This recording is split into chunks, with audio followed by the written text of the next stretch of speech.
and the waters have been very well tested, and it's proved to be one of the magnificent document which hailed by the almost all the countries across the world. And further, this constitution was a model and a symbol of representing largest segment of people on this world.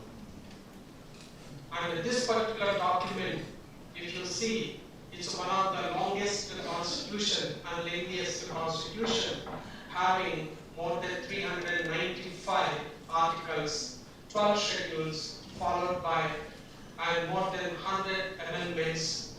It shows that the constitution is now standing a tall a book or palpitation of the people of India, and also it is reflecting the ideals and vision of the Indian masses. So it is our humble request to all of you to pay a tribute to that 75th years of our constitution, and it is a befitting reply for us to deliberate upon the important milestones which have been seen by our Indian constitution and continue to provide various important nuances and protection of the rights of the people. And further to mention, the constitution was given a spirit to other like-minded countries, particularly in the third world countries such as South Africa, Nepal, Sri Lanka, Bangladesh, Pakistan, and many other constitutions were taken spirit from this particular Indian constitution.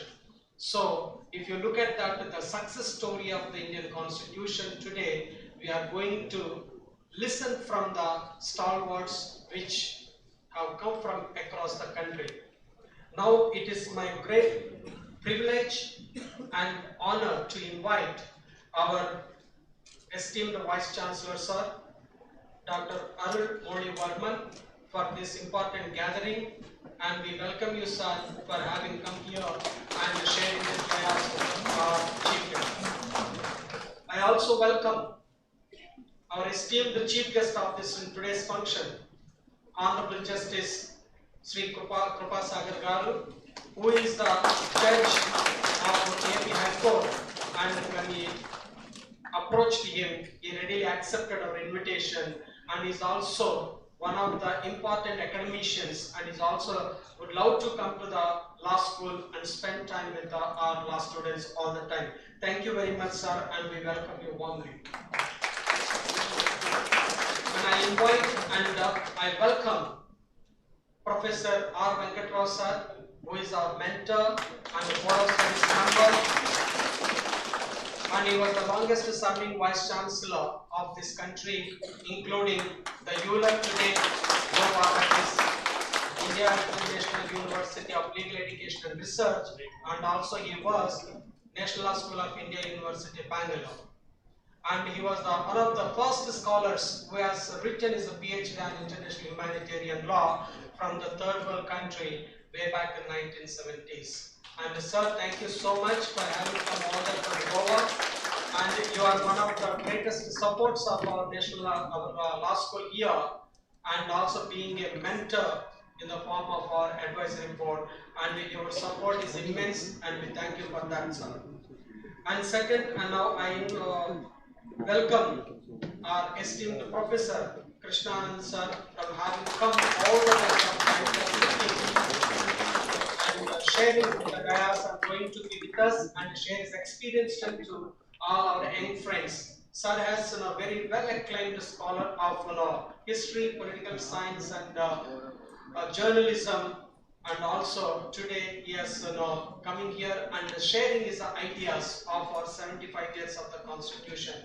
Just now I came to know about that a month ago, sir has released his book, that is 75 Years of Indian Constitution, and I am sure it is going to be one of the good books for us to read and to know the nuances of the Indian Constitution.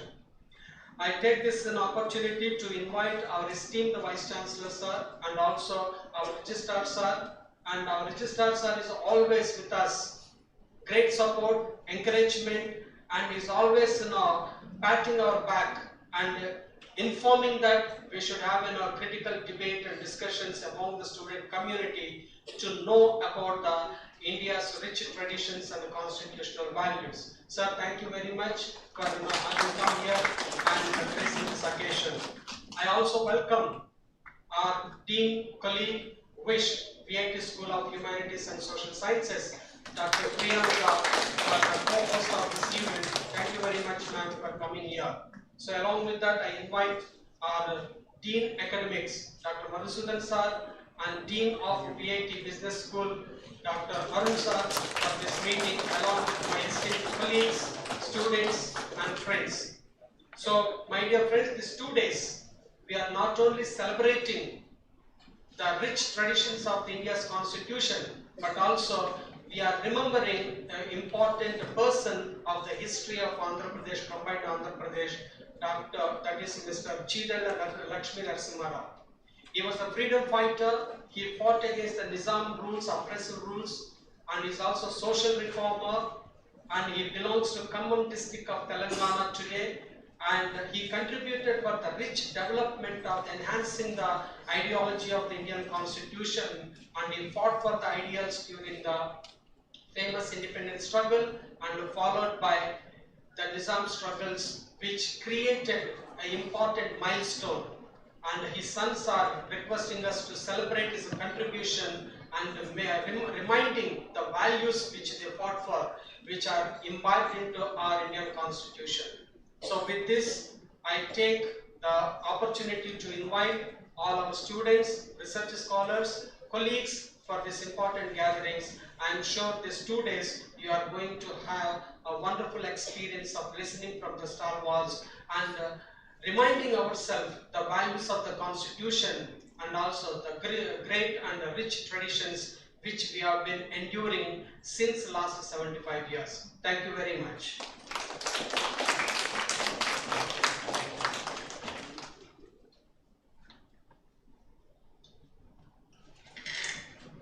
Thank you, sir, for the warm welcome and for setting the context for this important event. May I now request Dr. Jagdish Chandra Muruganti, Registrar VIT University, to address the gathering.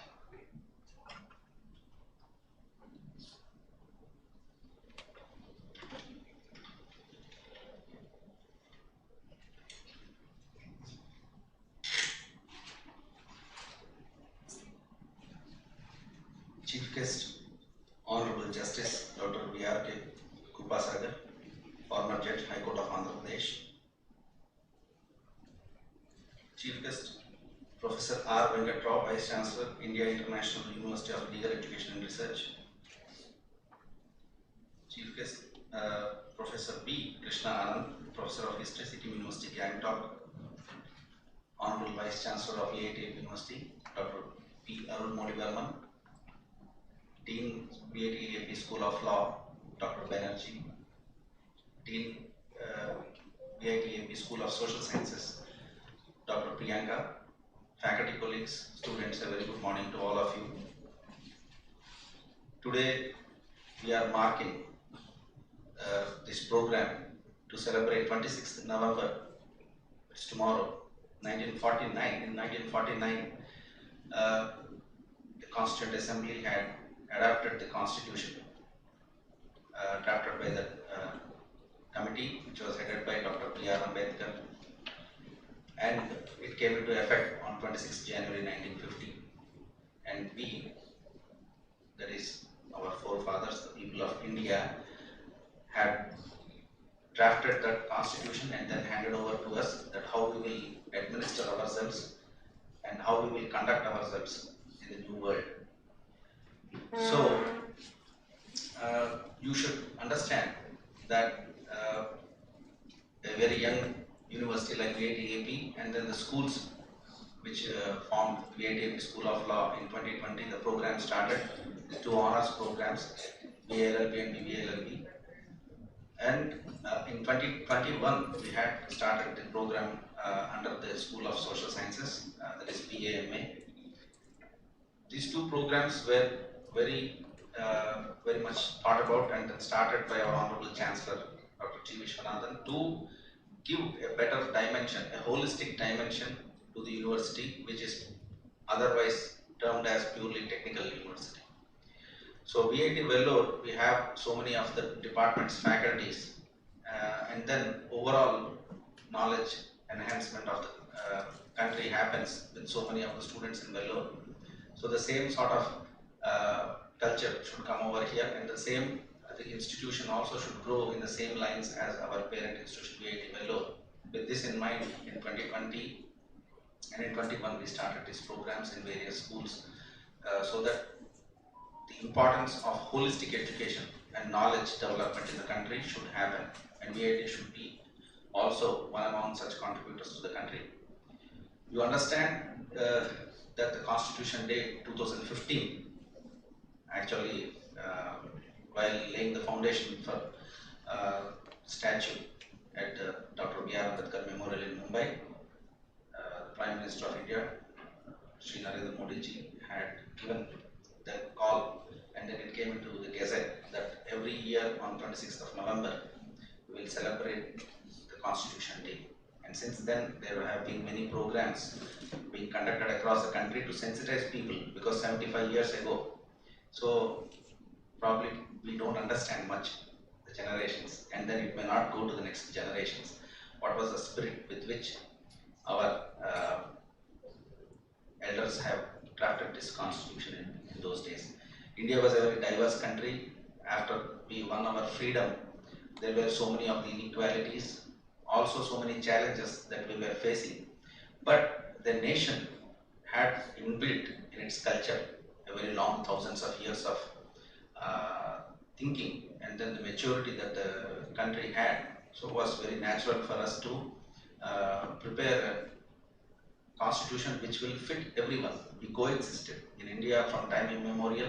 The country had coexisted with so many of the distinct cultures, various social strata, and people from all across the world were flocking here because it was at the center of the Silk Route. And all the various cultures that were coming into the country, we had imbibed all those cultures. And naturally, when we got the freedom and declared ourselves free and wanted to administer ourselves, all these factors had to be taken into account. So the book that has come, you may be studying in your courses, probably analyze, conduct some research, but you need to understand the spirit, the philosophy that was guiding our fathers, that when they have written this constitution, what was guiding them, what was the philosophy. So they understood the various nuances of this country and then brought about the various clauses in the constitution. The whole book has come based on that effort. Although it was borrowed from other constitutions across the world, the democracies which formed before us, but it has a very unique flavor because we are a unique country. And with this also we have this mandate always that technology and then various legal or studies that are going to be conducted in BA, like political science or law or other various areas, it has to be blended with technology. And we have been having the various conferences here, like artificial intelligence and signal processing recently they had.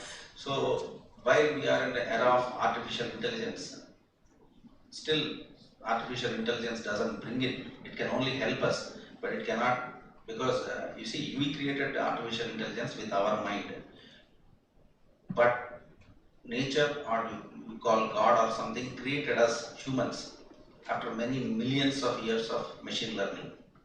Okay, so the human mind is so complex and then so very powerful that I don't think artificial intelligence will replace it. But nevertheless, that is what we have to learn. We have to use various new technologies, blend it within our education, within whatever you are learning. But more important, rather than only the clauses and the points that you learn, understand the philosophy. If it is not in spirit, Constitution is just a book with some aphorisms and some statements. the philosophy and then the spirit behind it is most important, because that is what will guide us if there is anything that is going astray.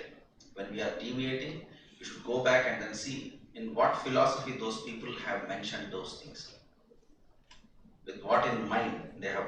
So while you are doing that, while you are continuing your studies, please also make sure that there are so many other challenges that we are going to face.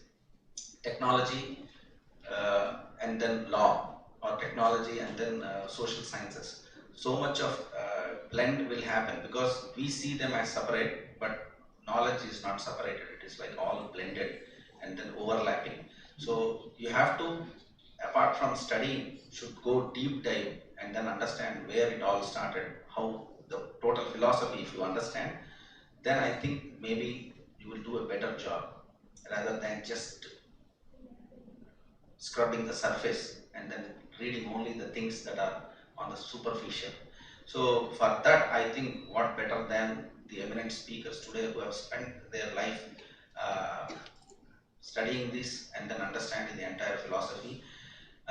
We are very thankful to the guests today, Honorable Justice Prabhasar Garu and uh, Professor Venkatrao Garu and Professor Krishnanand Garu for taking out time and then joining, so that their knowledge and the spirit that they will mention how to go about your education. Next, you are the torchbearers, the future of the country. You should select your work, your specializations, your interests, and then go deep dive and then see the roots of it. Explore. There is a huge amount of time that you need to spend, but it is beautiful. So don't see it as purely academic, but see it with full spirit. And with that spirit, I think we should celebrate our Constitution Day tomorrow, so that this will be the greatest tribute that we will pay to our freedom fighters and then our forefathers. With this, we wish all the very best to the students gathered, and have a great brainstorming for the next 2 days, and then thank all the guests who have come all the way and then grace this occasion and trying to enlighten our students. Let they be inspired, sir. Thank you very much for joining us, and thanks for the BSL and the Wish Schools for organizing this. Thank you.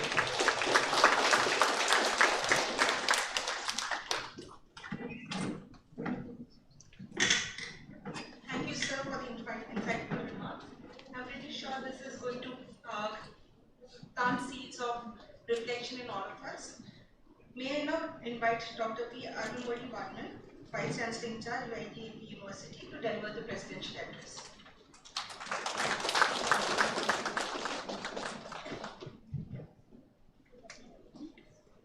Very good morning to all.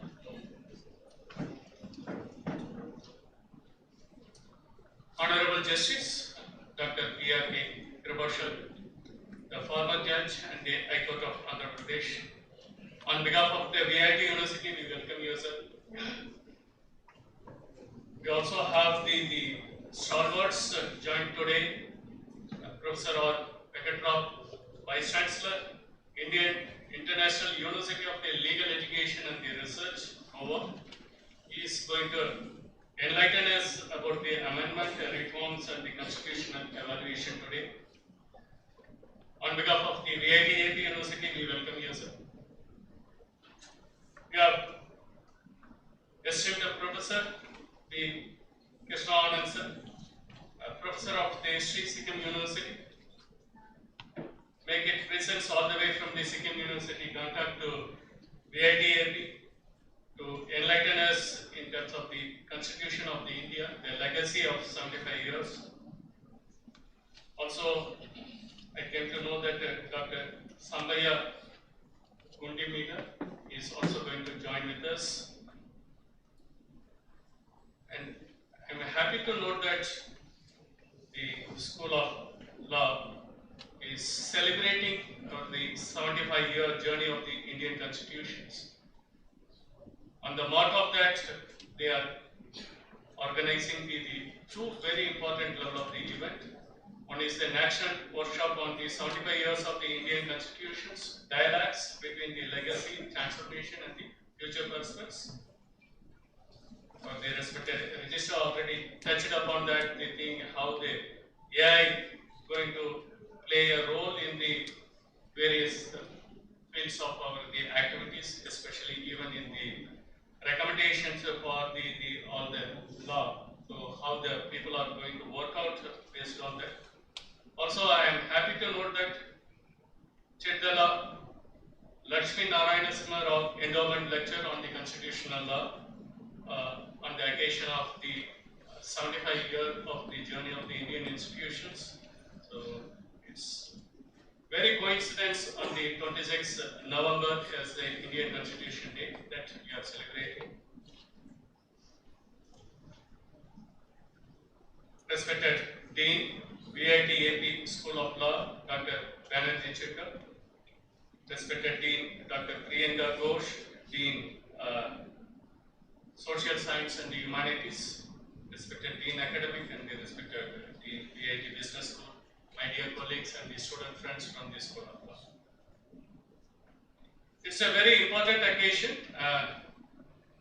We are celebrating for the 75 years of our Indian constitutional development. I am happy to share that VIT APD is one of the fast progressing and also the vibrant university in India.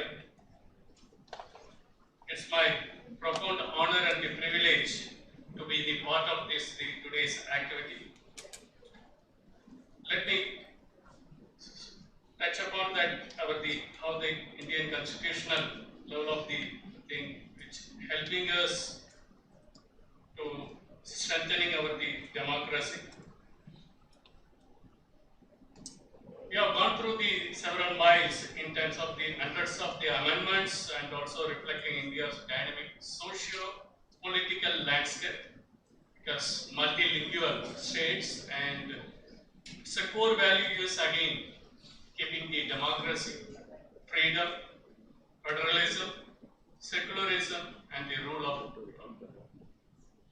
Very important pillar of the Indian constitutions continue to remain firmly intact for strengthening our democracy. India has successfully conducted the countless elections at the national, state and the local levels, emerging as the world's largest and also the most vibrant democracy. The Constitution has enabled the peaceful transition of power. That's the reason anyone they can take part in any of our political leaderships. Free and fair elections, protection of the fundamental rights, a robust system for the check and balances. We are the stalwarts, they are guarding our rights and shaping our responsibilities. From fundamental rights to the directive principles and the fundamental duties, the Constitution continues to empower every citizens by reminding them their responsibilities towards the nation. On the occasion of celebrating 75 years, the moment of pride, the wisdom of our Constitution makers, we are respecting all our the constitutional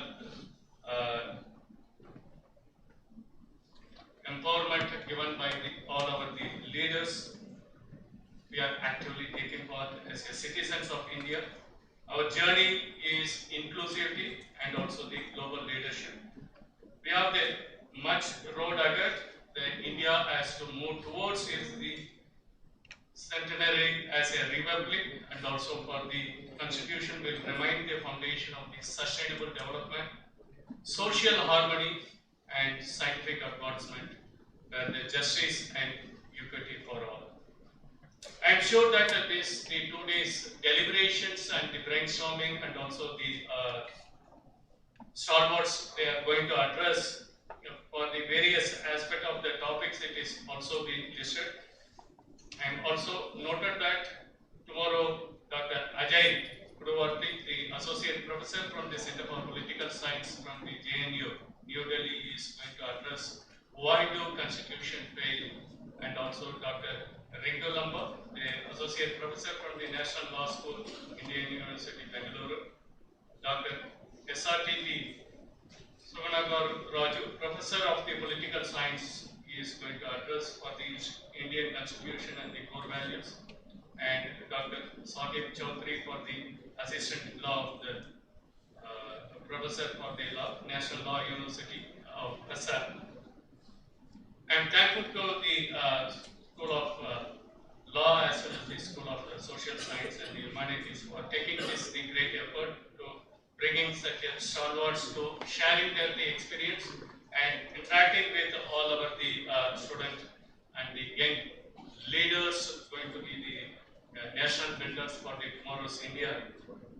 Also, I am thankful to the co-conveners, Dr. Suresh Garimala and Dr. Devanjan, Assistant Professor from the School of Social Science and the Humanities, and Dr. Anandul Hari from the VIT School of Law for putting their the effort to arranging this the great event in the commensurate of this the 75 years of the Indian Constitution.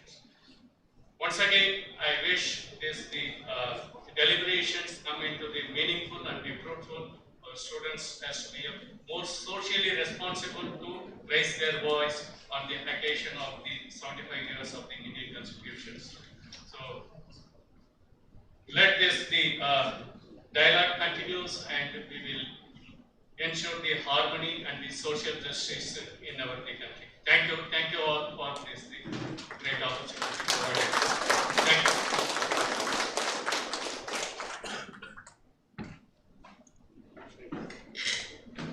Thank you, sir, for your inspiring presidential address and for your continued support to academic initiatives of this nature. May I now request a guest of honor, Professor V. Krishna Anand, Professor of History, Sikkim University, Gangtok, to address the gathering.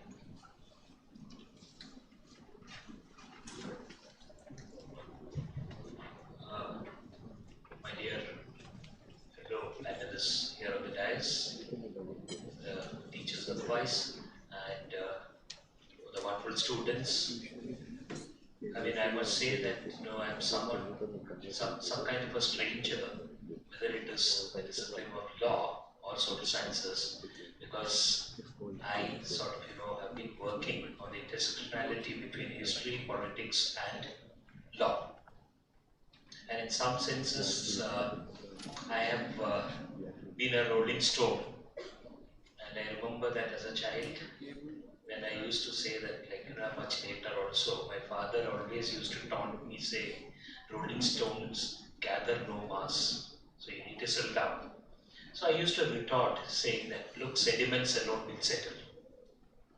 So in that sense, it's been a long journey, trying to sort of, make sense of this thing. And today, of course, I'll be getting into the legacy, the long history of the Constitution in the session in the afternoon, where I'll get a little more legalese in my presentation. But if somebody asks me as to what is it that you find very important in the Constitution of India, 395 articles, the several schedules. In fact, it had 7 schedules and now we have 12. I would say that it's Article 32 of the Constitution that to me is the most important element of what we have. And not because of the writ of habeas corpus, which is very important, which most often comes of use to drug peddlers, to antisocials, to those who are scum on earth, who actually offend everything decent about our society. But that notwithstanding, I always remember a 1970s cinema done by a Latin American director called Costo Gavras. The title of the cinema was Missing. And I remember watching that film as a child for the first time, and my father took me to watch it.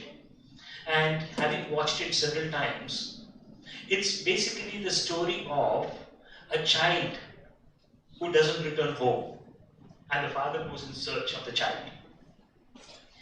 And there are various moments in the film, and I would actually sort of think that today in the age of YouTube and downloadable cinema, each one of you should download that film and watch it many times. There were several stages of the film when those of us who watch the film get to realize that the child is no more. that the child is dead. The father who goes in search of the child is also beginning to think that my child is nowhere. Nevertheless, when he gets information that the child is somewhere there in a stadium and there is this long walk there, and most of us who watch the film again and again will have this whole thing of the child can be found alive. And then when the father reaches the stadium, the child is actually dead. And I remember this film for another reason with relation to our constitution. There was a professor of Sanskrit language whose son and only son, he had a daughter, happened to study in what was then the Regional Engineering College, Calicut, now the National Institute of Technology, was studying mechanical engineering. And when we talk about going to get admission in the NIT or REC, and that too in the mid 1970s, was a very, very bright child. And apart from being a very good student, he was also somebody who could sing and was very good at singing. There was something that happened, probably a very dark hour in this nation's history, called the national emergency. So Rajan, through his songs and other things, had become a very prominent person in the college. And there was something that happened with regard to a police station in the neighborhood. And those who attacked the police station, one of them had the name Rajan. And the cops who were there actually heard the others shouting Rajan. So in a few days' time, in just about 2 days, the police decided to round up everyone with the name Rajan. There was somebody who was running a barber shop near the REC then. His only misfortune was that his parents named him Rajan. Similarly, Professor Icharo Warrior had named his son Rajan, who was a student in REC. So all the Rajans were rounded up. And after being rounded up, they were all taken to a torture camp, inflicted third-degree method. And I always thought that, the kind of method that was inflicted, the two heavy policemen would sit on a rod and roll this down the thighs and the legs of the person whom they are torturing, stuffing cloth inside their mouth, and all this to extract some truth, a truth which according to them was the truth. So they were asking him as to where the others are in hiding. And Rajan could not withstand the torture and he died. In fact, this is what the reports say, that Rajan died, but I would rather actually wanted to say that Rajan was killed in one of those, like so many others before him and so many others after him. Rajan's father went in search of his son, and at some point of time did come to know and did come to realize that his son is probably not alive. But then he continued to believe. And there was the darkest hour in India's judicial history, which my lordship probably will elaborate. That is called the ADM Jabalpur moment, when the Supreme Court of India ruled that the writ of habeas corpus does not hold in times of an emergency. And Rajan's father, nevertheless, waited for the emergency to be lifted and went to the High Court of Kerala seeking a writ of habeas corpus under Article 226 of the Constitution, until it was declared that his son had not gone missing but was dead, was killed.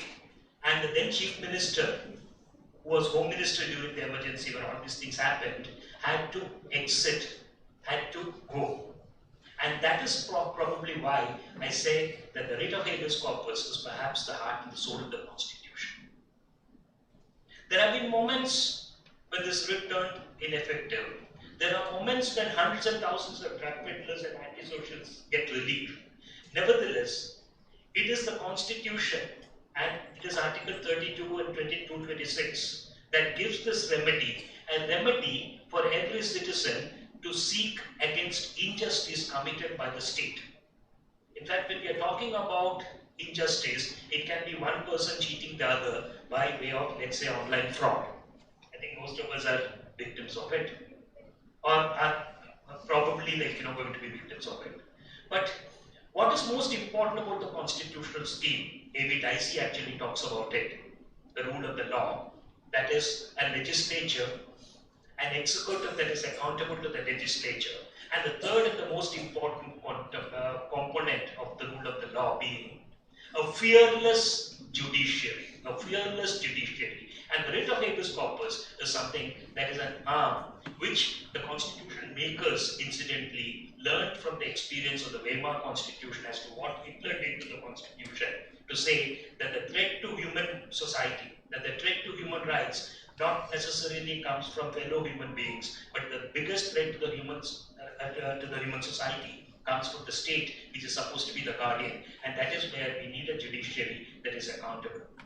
Sorry, that is fearless, and a legislature that is accountable. And when the legislature fails, the judiciary becomes the resort, and this is why the constitution is important.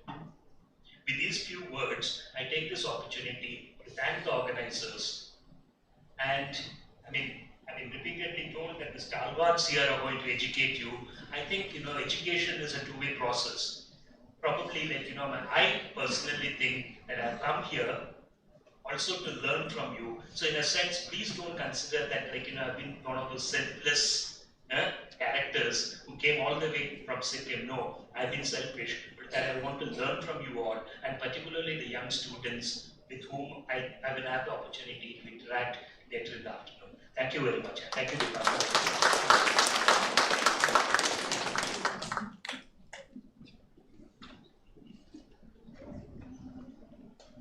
Thank you, sir, for your thoughtful address and historically grounded perspectives on the Constitution. May I now invite a guest of honor, Professor R. Venkata Rao, Vice Chancellor, India International University of Legal Education and Research, Goa, to share his remarks with us.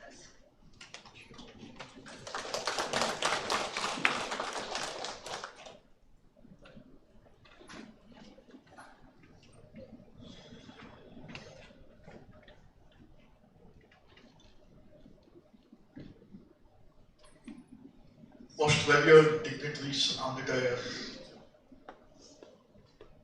and fellow students. When I'm using the word fellow students, the copyright is not mine, but that is the greatest constitutional law exponent, Nani Parkiwala. I'll tell you the context. When case one of the Bharat case was given to us by the Supreme Court, thanks to wonderful arguments of Nani Parkiwala.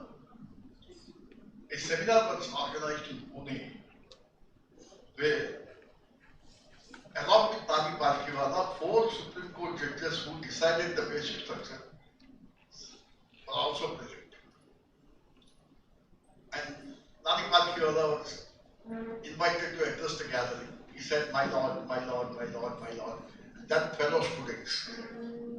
Immediately one judge took the hand mic and said, Nani Parkiwala used to be endearingly called Nani. Have I heard you correctly? You have so wonderfully argued in Keswant Bharati's case that we gave the basic structure theory. Today you are calling the students, fellow students. Are you a student? Immediately said, "My lord, yes." A young person, when he is on the rolls of a law college, he will be a law student.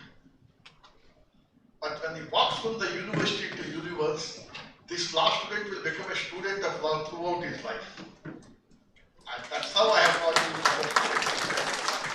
Then he said, even today, if I have a matter to argue, even in a trial court, Parkiwala was such a person with sense of humility that there was no distinction for him between the Supreme Court and the trial court.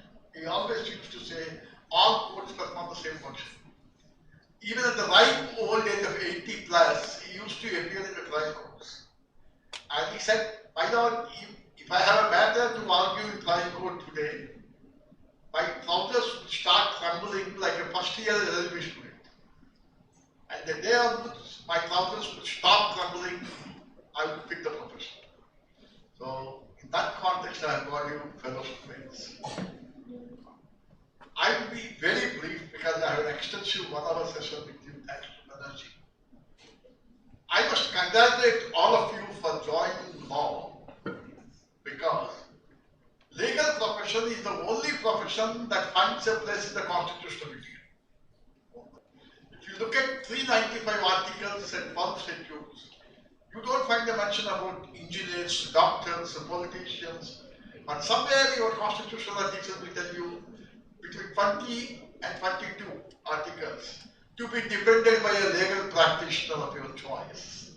So you have joined a course which will take you to constitutionally ordained profession, and therefore celebration of Constitution Day is of momentous significance to all of you. And Constitution of India is 75 years young today. It's not 75 years old, because please remember, institutions can never become old, they will continue to be young.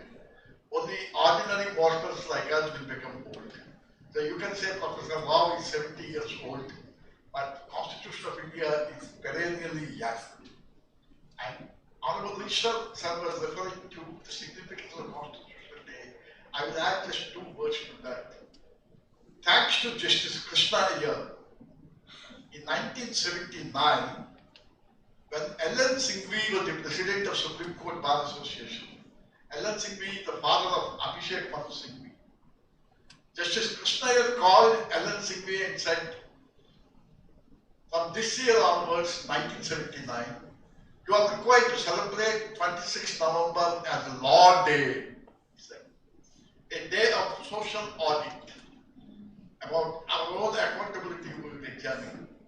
From 1979 to 2015, it was celebrated as Law Day all over the country. But then came the 125th birth anniversary of an extraordinary son of Mother India, Baba Saheb B.R. Ambedkar. The government of India said, from this year onwards, we will celebrate 26th November as the Constitution Day. And that's how from 2015, the Constitution Day is I'm just catering to the needs of a first-year young student who has put his best foot forward with so many expectations. Okay. Then the next point I would like to say is, many people say the Constitution of India has borrowed back from many countries, fundamental rights from some constitution, directive principles of state policy from some other constitution. But young persons, be proud of the fact that the Constitution of India has 2 original features, which no constitution had mentioned till then. It was brought to us, our notice, by Nelson Mandela when he was entrusted with the responsibility of drafting the Constitution for South Africa. He took the help of National Hospital of India University, Bangalore, and about half a dozen of us, including Havanur, the person who gave the first backward class commission report, Raivar Kumar, 3 academicians from National Hospital went to South Africa to help Nelson Mandela to draft the South African Constitution. You know, as to why Mandela invited us, he said, I have rummaged through all the constitutions of the world, but the best constitution is the Constitution of India. And then he said, 2 original distinct features in the Constitution of India I did not find in any other constitution of the world. First one was respect for obligations arising out of international treaties. Banerjee tell you. To speak about international law in 1949-1950 and not after globalization speaks about the far-sighted wisdom of the founding fathers of the Constitution.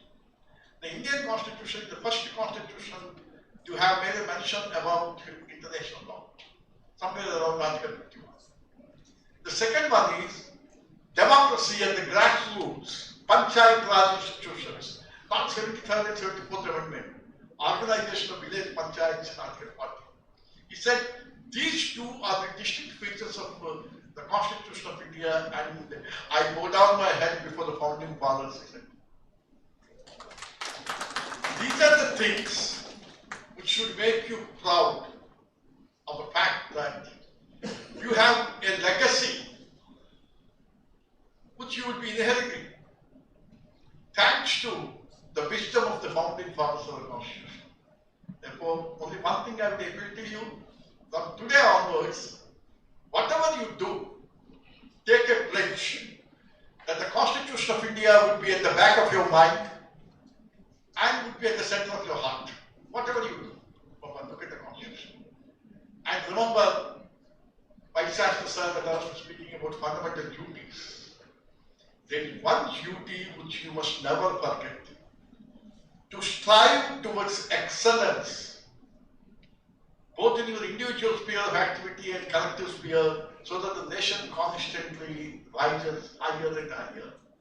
But here, please remember, youngsters, what do you mean by excellence? Excellence in the product or excellence in the human being? Winning a university gold medal by plagiarizing is not excellence. Winning an Olympic gold medal by doping is not excellence. What the fundamental duty says, excellence in the human being. You must become a good human being. That's what the pledge that is required to be taken by you. Because remember, academic excellence without human excellence would be disastrous. And therefore, take a pledge today that we will strive to become good human beings so that the surroundings around us will become more safe and more secure, thanks to the vision of the Constitution of India. God bless you all. Thank you very much.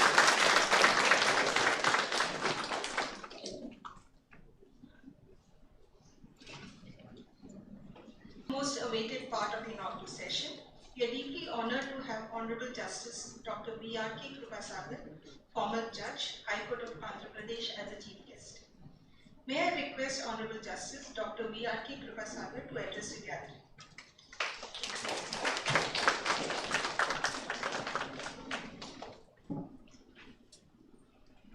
అందరికీ నమస్కారం.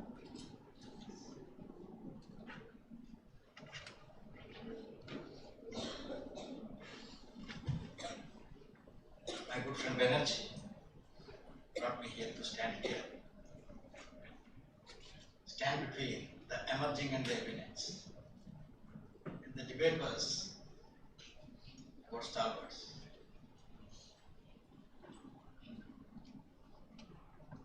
Just by the way, I may refer to you.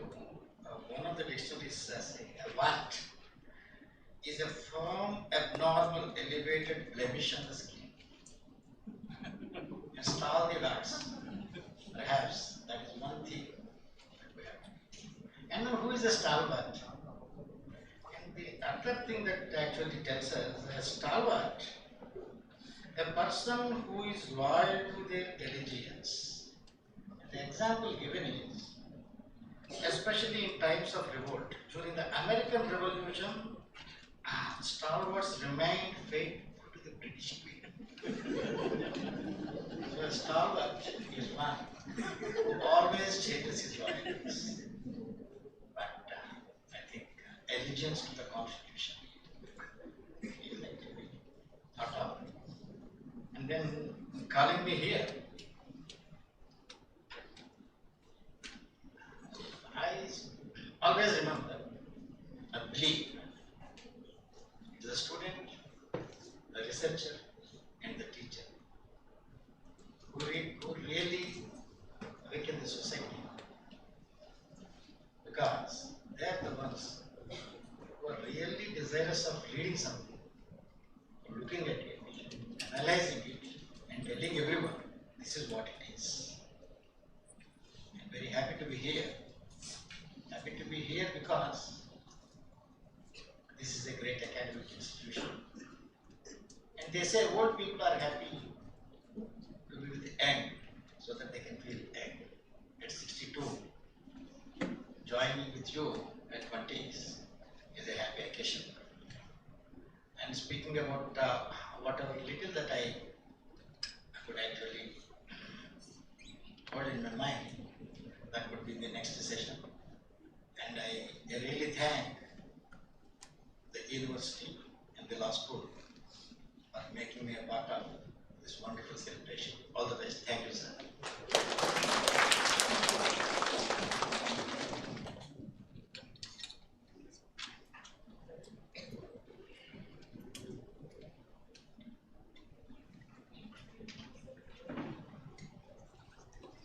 I request our Honorable Vice Chancellor in charge to felicitate our Chief Guest.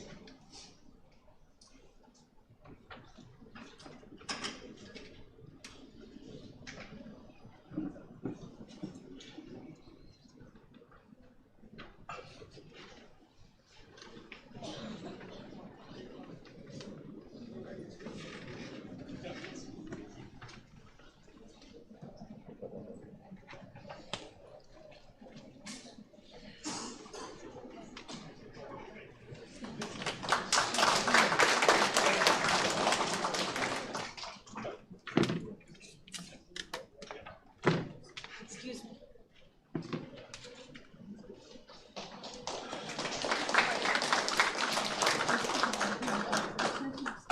I request our Honorable our Registrar to felicitate Dr. K. Krishnanand.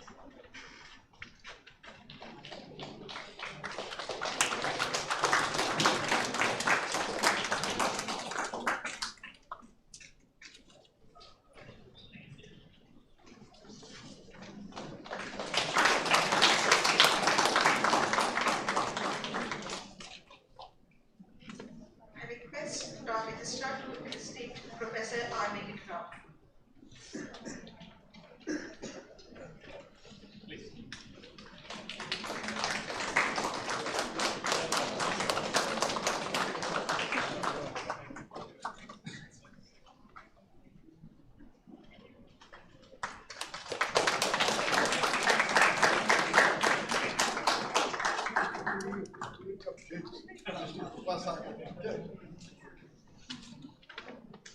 To formally conclude this inaugural session, may I now invite Dr. Priyanka Ghosh, Dean in charge, VIT School of Social Sciences and Humanities, to propose the vote of thanks.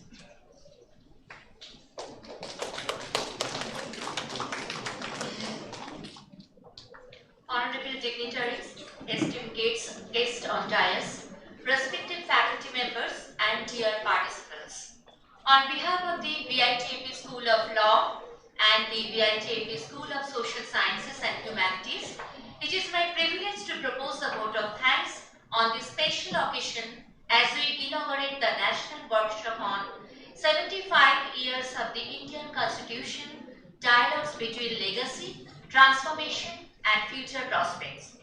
First and foremost, I express our heartfelt gratitude to our Honorable Chief Guest, Justice Dr. V.R.K. Krupasagar, former Judge of the High Court of Andhra Pradesh, for gracing this event with his presence and for sharing his profound insights.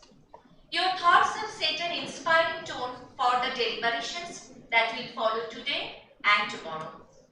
I extend our sincere thanks to Professor R. Venkata Rao, Vice Chancellor, India International University of Legal Education and Research, Goa, for joining us today and sharing his knowledge and wisdom. Your continued association with the School of Law as a member of the Board of Advisors is greatly appreciated.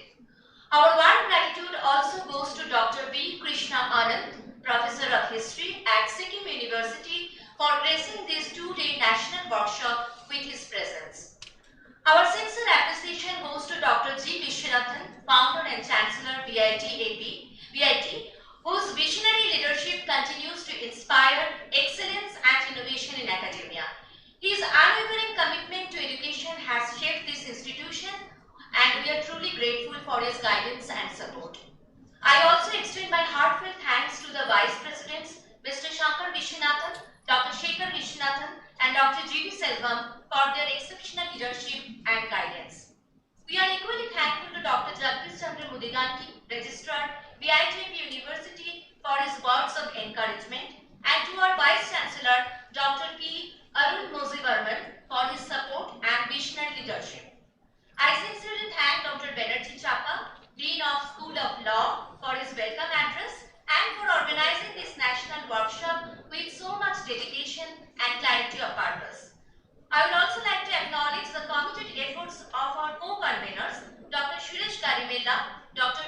Ranjan and Dr. Anantu S. Hari, along with the faculty members, PhD scholars, student volunteers, and administrative staff whose hard work has made today's inaugural session successful. To all our distinguished speakers, participants, and students gathered here, thank you for your enthusiastic presence. It is your engagement that enriches these academic platforms and reinforces our collective responsibility to nurture constitutional literacy in our society. As we embark on the technical sessions and dialogue scheduled for today and tomorrow, I invite each one of you to participate actively, reflect deeply, and contribute meaningfully to the conversations that uphold the spirit with the people of India. Once again, thank you all for making this inaugural session truly memorable. Thank you.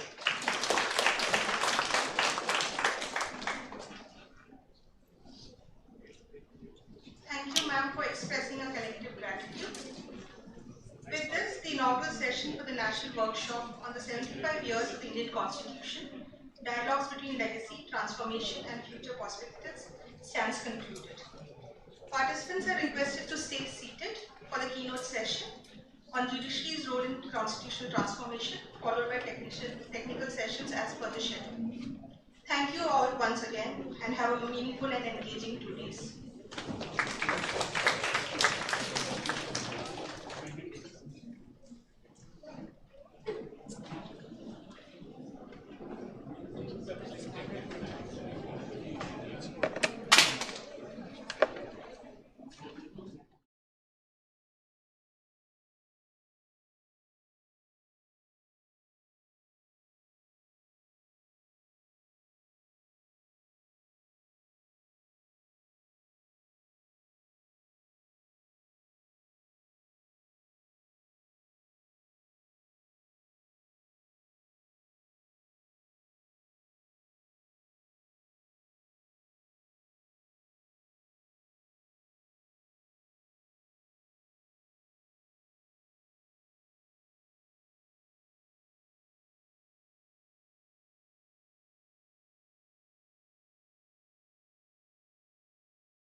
Justice Dr. VIT Krupasagar Garu was born in 1963 in Machilipatnam, Andhra Pradesh. He is a distinguished jurist with a rich and multifaceted career spanning legal practice, academia, judicial education, and judicial service. He completed his BCom and BL degrees in Machilipatnam, earned his LLM from the Cochin University of Science and Technology, Ernakulam, and obtained his PhD in law from Nagarjuna University. He began his professional journey as an advocate for 7 years, after which he transitioned into academia and served as a lecturer in law for 5 years. In 1994, he joined the Andhra Pradesh Judicial Service as a municipal magistrate, commencing a distinguished and impactful judicial career. Dr. Krupa Sagar was made notable contributions to judicial scholarship, having published approximately 50 research articles in reputed law journals. He is also the author of a widely used guidebook for aspirants preparing to enter judicial service. His administrative and training experience includes serving as senior faculty at Andhra Pradesh Academy for 2 years, where he played a key role in training judicial officers of all cadres. He also served as a member secretary of Andhra Pradesh State Legal Services Authority, contributing significantly to the expansion of legal aid and access to judicial initiatives.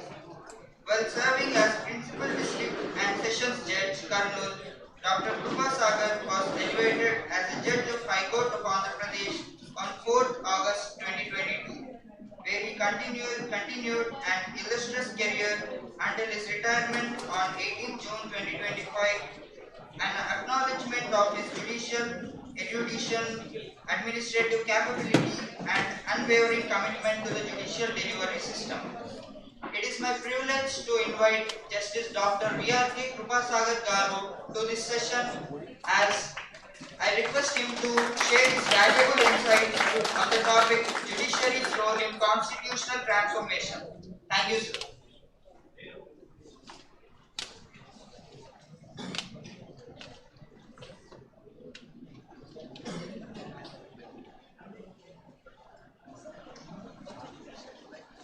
Professor was telling that it doesn't comport well when we say that we borrowed certain provisions in the Constitution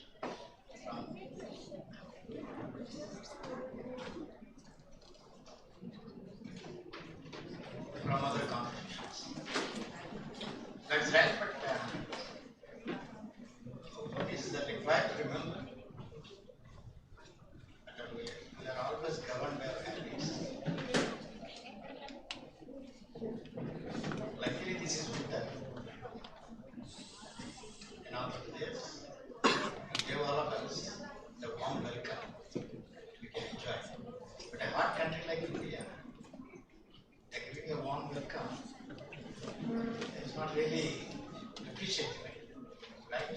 Of course, the cold welcome is always condemned. When I come, you just stand like a wood. Don't even greet me. Perhaps you don't like it. Welcome is very nice. Now, as I understand about Constitution,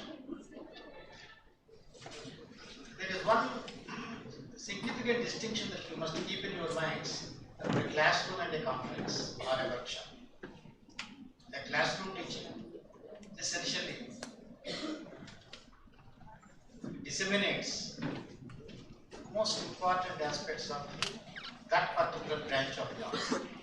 It deals with the text, it deals with the interpretation, and trains you in your skills. Whereas the workshop is not essentially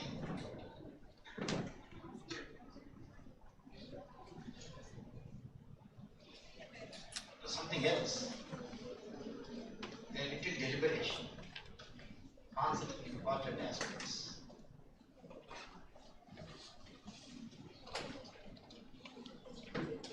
Then calling a judge for a workshop is not very enjoyable thing because judges are mostly muted, they are paid to listen and paid to write. They will never like for their speeches. David Panic, an acclaimed author, has written some wonderful books. One among them is Judges, another one is Advocates. And in the book Judges, he writes, there was somebody called as Spencer in America, a district judge carried man. Wonderful judge.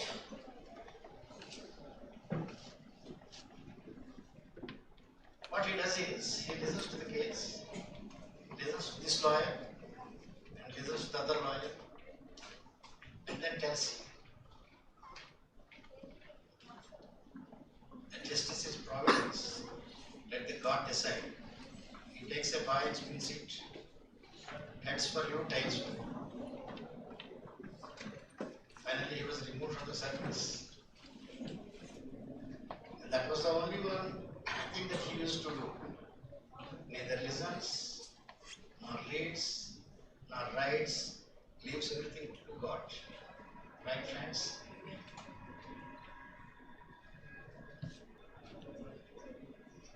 Many times when we come to law school, one thing that I have been observing, because I was a law student, now all of you are law students, in between I have seen. Everybody talks that a law student is going to develop himself to a close professional lawyer.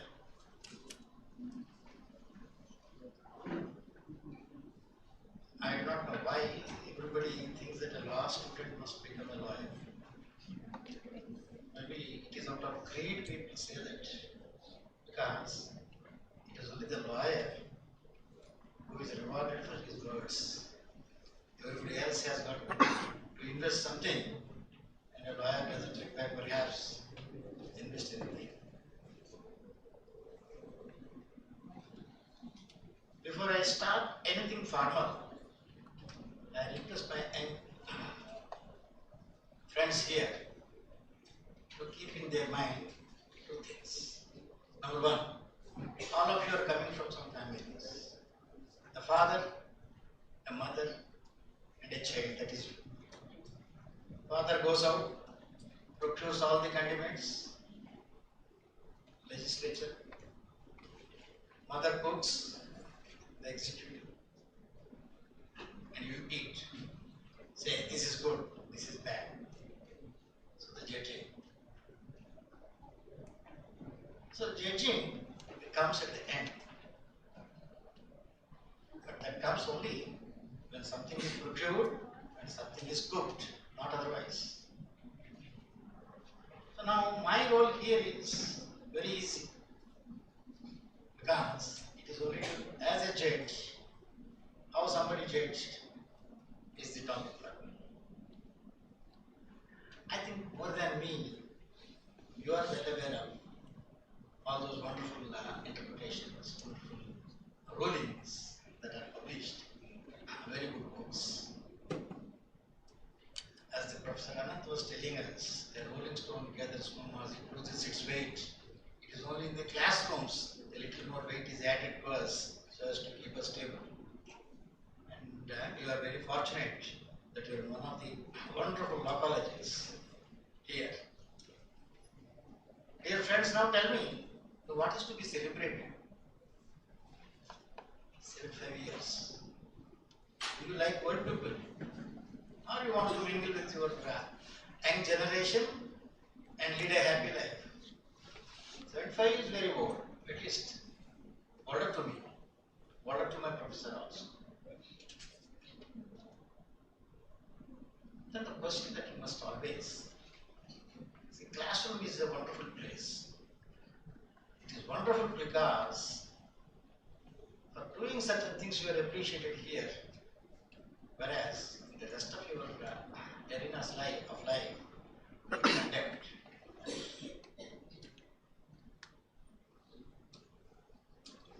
Look at this way.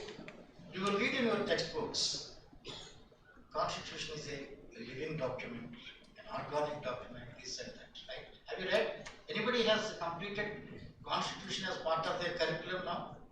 Or at least undergoing presently classes are going on for Constitution? Right. At least this statement must have been made by a teacher, must have been seen by you in a book. It is a living document. What do you mean by that? It is printed on a paper which is a non-living thing. And then, most importantly, we are governed from graves. People who prepared it, nobody is there. What they have written, very studiously we are obliging, reading and now celebrating also. What does it mean? Root from the graves. Being root from the graves. Is there the efficacy of the college, the university, the law school? They have given a title. The title is Legacy, Transformation, Future Prospects. Legacy, we look back and what it was. Transformation, experience, and then the prospects from what was there and what is here now, how it is going to be, what would be its trajectory. So essentially, that's the theme of today's, these 2 days workshop. Constitution is a basic document. And the jurisprudence subject is there for you? That to be. Next year it comes. So, you will once again, once you open those books, you will see Constitution is a ground now.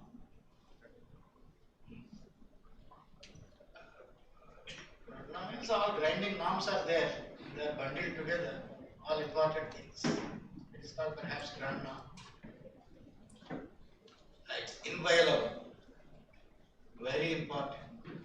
And all. How do you really understand things that are very abstract? How do you judge something is very important, something is not very important? How do you judge it? What is very important to you is not at all important to me. Is it right? Yes. See, for me, spectacles is very important. But the same boy, it is not at all required. A useless item to be carried unnecessarily. So, how do you really appreciate the Constitution is very important and something else is governed by it? That is one important idea. When you celebrate Constitution, you are not celebrating some other enactments. Did your teacher, any teacher tell you about any other celebration that occurred for any other legislation? No. There was in 1960 centenary celebrations for Indian people. Professor Balasubramanian and others. Wonderful nationwide seminar, and it was published thereafter. So rarely you come across celebrations about enactments. Today, 75 years of Indian Constitution, a celebration here is only to see. 2 days intense focus, laser sharp focus on what exactly this document is, what it expects from any one of us, what others have said about it, how could I actually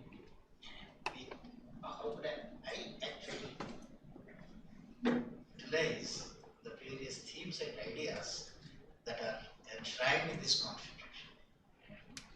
Right, friends? All the speeches they have commenced. Good morning. Sun rises. Good morning. And sun goes. say good night. So begin with good, end with good. Do you think that the life is full of goodness in between these two?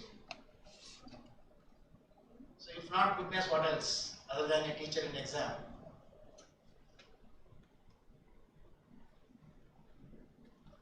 ఈ రెండింటికి మధ్యలో ఈ good morning good night మధ్యలో ఉన్న ఆ good ఉందో లేదో అన్న దాని యొక్క వెరిఫికేషన్లో దేని గురించి మనం either we are happy or we are worried. Okay, we'll come back to that. It was 1950, the Constitution came. Do you know the average lifespan of Indian? 1950. That is wonderful. Today, after 75 years, 72 years. So 32 to 72, 40. ఎలా జరిగింది? Not because Constitution is written by anyone of us, because it is preserved by each one of us. 32 to 72, right? And then all of you are very happy. At least when your teacher is here. So where do we stand in the rankings of happiness index?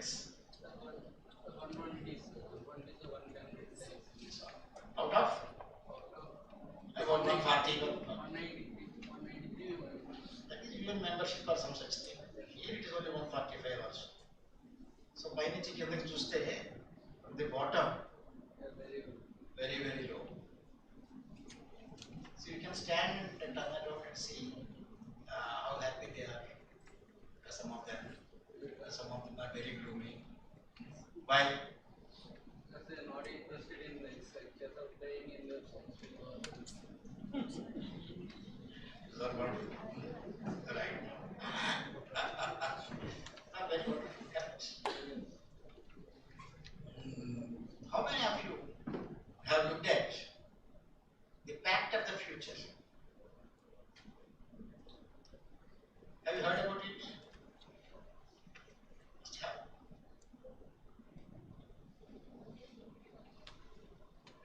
It is an agreement adopted by United Nations member states at the 2024 Summit of the Future.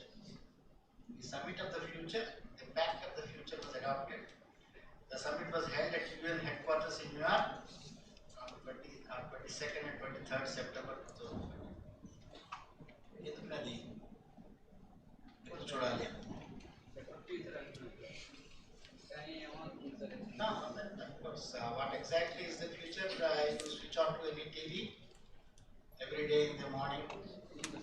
The future tellers are there, soothsayers are there, everybody is there. But now, in terms of a constitutional governance,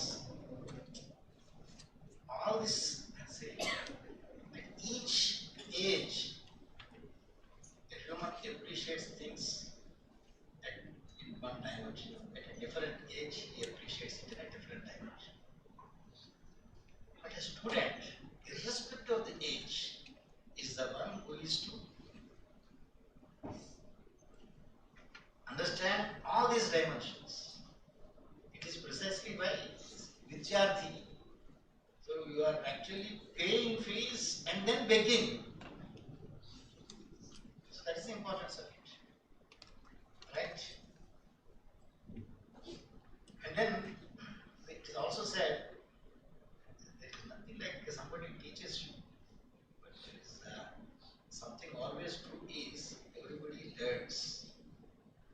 So you have to learn. And how do you learn? First, if you understand what is to be learned, then you certainly learn by one means or the other. So whatever that I try to suggest to you is only with reference to that. The goals of the Constitution, the ideals of the Constitution, they are not written anywhere. They are spoken to by, they are going to be spoken to by highly mature souls who have traveled for half a century in law. So So it is from their wisdom you will certainly learn. But as part of my contribution, judges you are must be aware. They are the only people who have got the right to copyright, no violation. Because one first instruction to every judge is, before you decide anything, copy from this chapter first. You go to the right mark. So copy is the right for the judge. Students, copy is no right. Right? Then 1950, January 26th. What does it? What happened on that day? Enforcing the constitution. Right. So administering justice, enforcing it, and all that is a branch belonging to judiciary. But the Supreme Court was not there on that day. Was it? It took 2 more days for it to start functioning. Right? It was on 28th January it started functioning. Where did it sit first?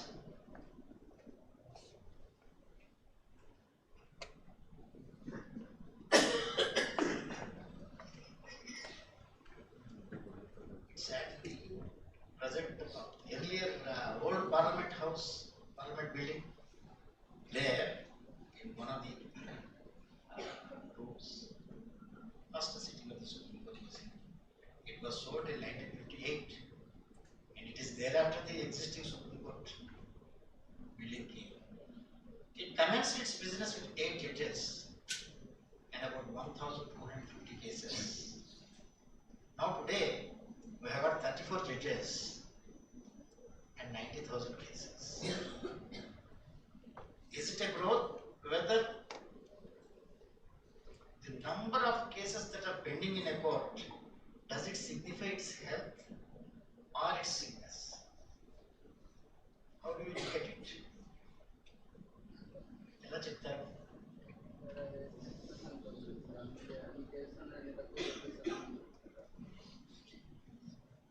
రెండేళ్ళు చచ్చిపోయేవాళ్ళు 70 ఏళ్ళ దాకా బతుకుంటున్నారు. 20-30 కోట్లు ఉండేవాళ్ళు 140 కోట్లు అయిపోయారు. అదే proportion లో అన్ని పెరుగుతాయిగా. Right now, too many people, cinema halls could not accommodate. Cinemas have come to home in the form of TVs, OTTs. Don't you think so? There is too much rush. For a happy journey, this is one fundamental notion that we have. See, what all that I am suggesting, my dear students, is not simply a humor. Each one of them is a very fundamental concept that you will realize is related to the teachers and to get your home. One thing is, you have to travel from here to your home. For a happy journey, do you want a good car or a good driver? Professor was earlier referring. Do you want good text or a good person to translate the text into a reality? ఏది కావాలి? రెండు కావాలా? ఏది కావాలి అన్న choice మీకు ఇవ్వడం చూసారు? That is the mystery. It is there your jurisprudential development. Choice. It is not that everything is a matter of choice in life. Right? So constitution as a text. Should it be very good? Or judge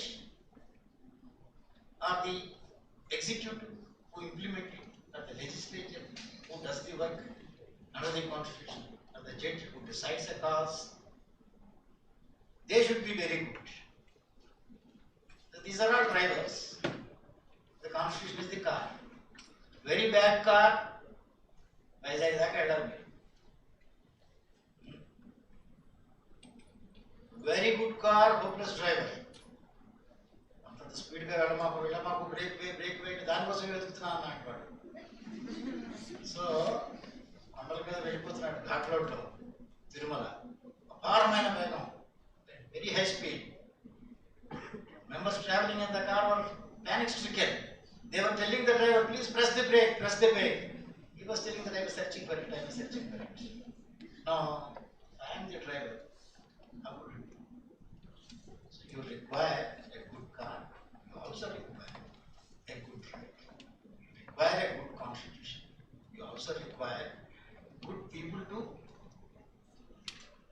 work the constitution. Right? And then whether these people who are working this have been working it well or not is one part of it. Then how do you really see that? How do you really judge something is good, something is bad? I will just talk to you a small thing and we will go further. Have you got Constitution of India with you? No. Already kept in the heart.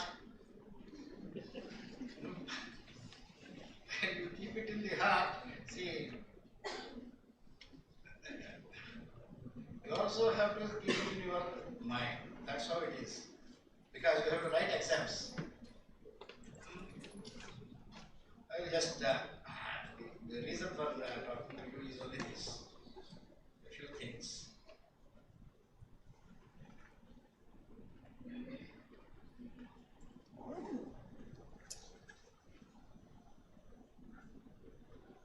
See, look at this. You have got Article 22. As your professors were already telling, the most important, the heart of the matter is fundamental rights, within that their enforcement and all that.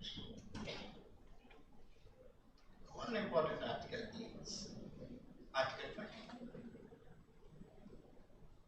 Tell me very honestly, you are good because you have no opportunity to be bad,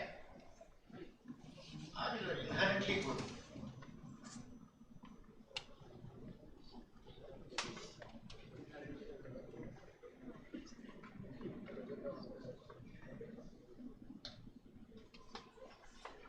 A year or two ago,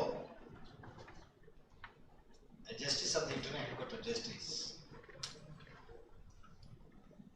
was speaking, hailing Indian judiciary, telling that one important feature of Indian judiciary is it is introspective.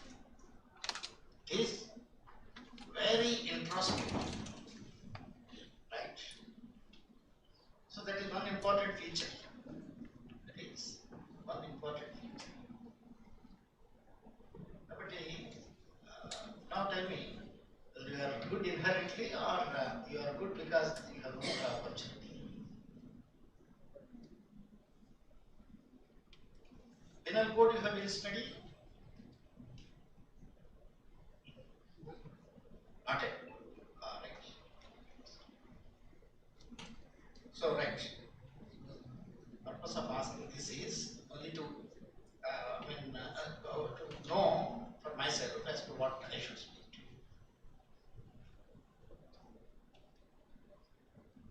So, one theory for you which you would read in criminology, somebody is a criminal born, and immediately criminals do not agree. Right? Two people never agree. One set of people, that is lawyers and academicians, they never agree.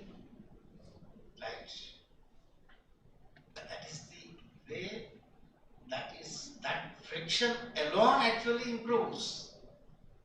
If you say yes and I also say yes with two of my hands, what is the point of saying yes, sitting here, nothing? Right now, persons who commit crimes, they commit crimes because that is an age-old profession, most ancient profession, right? Very studiously followed by everybody. Now, if such an accused person who has committed a crime, if he is arrested by police, what exactly has to be done with him from then onwards is one aspect that is actually dealt with in procedural laws and also in the Constitution. Also in the Constitution of India. So because one that small aspect is Article 22 clause 1. It only speaks that on arrest, these are the words that I would like to place before you for your incisive thoughts. He must be informed as soon as may be of the grounds of arrest. As soon as may be. These are the words that I will convey to you. You arrest him. You are entitled to arrest. But as soon as you arrest, inform him why you have arrested. Come for a cup of coffee and please arrest him. I pick your pocket, you must be arrested.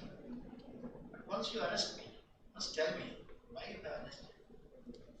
Picking pocket is an offense and therefore you are arrested. As soon as me. And then look at Article 200 of the Constitution of India, which we have been looking at from the newspapers also in the recent past.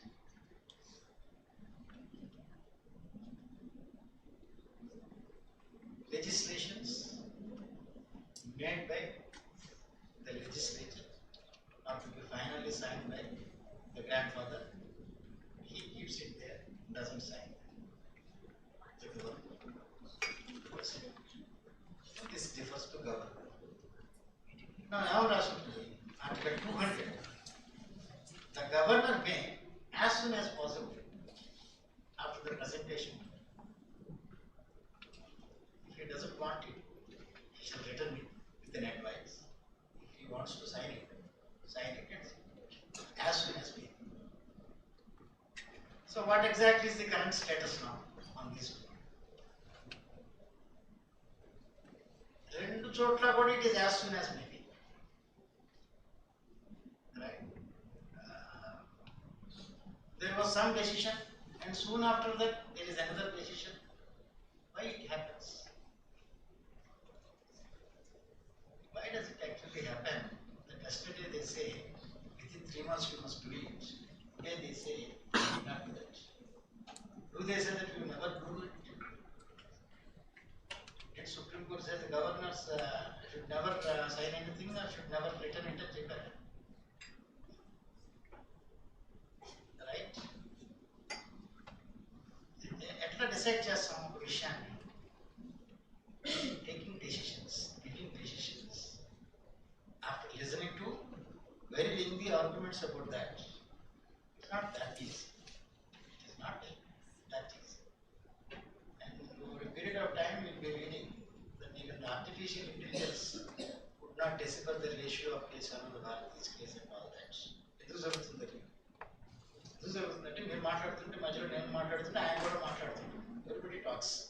So therefore, there won't be any time for us exactly to come to some harmonious conclusions. Right?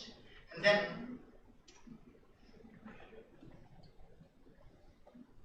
what do you know about this arrest and informing the grounds of arrest? That's what exactly is written. He shall be informed of grounds of arrest as soon as may. I only wanted to tell you how things are either simple or complicated depending upon our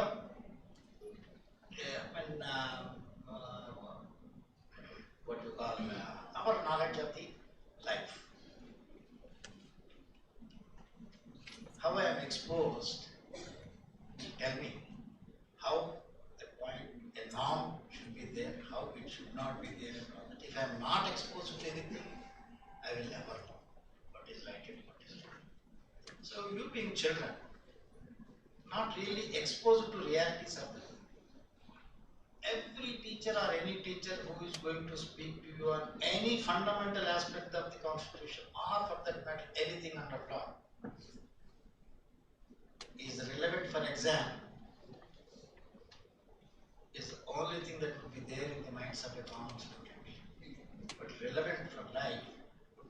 appreciated only when you are made aware of the realities of life.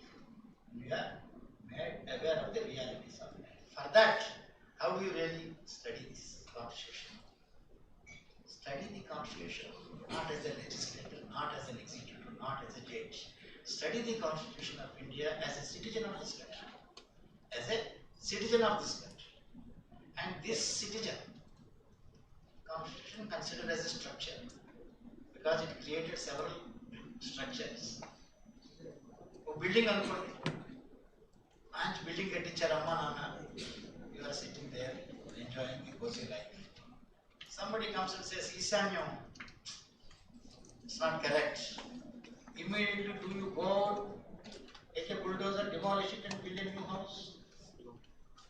Don't do that, right?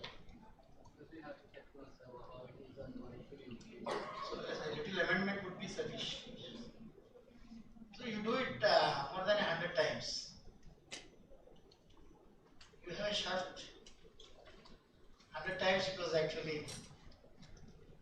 stitched together because it was torn 100 times.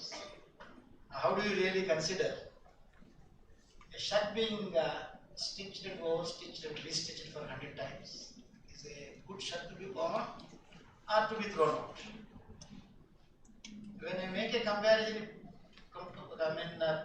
draw a parallel from a shirt, a fabric, it looks one way. If I say it is about a structure, a palace, let's give you a palace, you will only make a repair. Light padayindi, don't demolish everything, fix up another light. Ikkada baagotla, ikkadaithe baaguntundi, you have another light. So that is another aspect when you read the competition between, say, all those rulings. So many rulings that you will be checking out in your course of study. Constitution is amended, and Supreme Court said this amendment is invalid, and then there is a debate whether who should decide what is right and what is wrong. In a democracy, essentially, people's representatives will decide what is to be done, what is not. So, వాళ్ళకి ఎంత power ఇవ్వచ్చు అన్నది next కదా. వాళ్ళు మన చంపుకు తినేసి ఎంత power ఇచ్చేయచ్చా? Even after they become man-eaters, should be permit them. Or there should be somebody else to tell them that don't eat men, eat only vegetables. So, for every system, there should be someone to say. The role of judiciary is only that. And it does things not out of action, but on a basic fact. On a basic fact. When you are looking at the constitution, analyzing it and viewing it through the kaleidoscope of a particular case, it is sure to be distorted. And then judge doesn't sit there to speak sermons. He has to decide a case. Sermons have to be written in the legislation. And judge is only to implement them. Judge is only to implement them. So then when you read this through the plethora of precedents, you will find judgments of the Constitution leading to amendments in the Constitution. You will also find amendments in the Constitution being challenged before the Supreme Court, being upheld, being struck down. Then at one point of time you will also study. సరే రిపేర్లు చేస్తే చేయవే ఏమన్నా చేయి కానీ basic structure మెట్టి పెట్టిన. What do you mean by constitution is the cornerstone of the democracy? ఒక మూలపడి ఉండేదినా?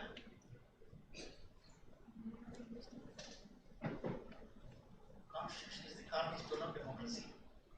అంటే ఒక కార్నర్లో ఉన్న స్టోనా? What exactly it means? Pardon?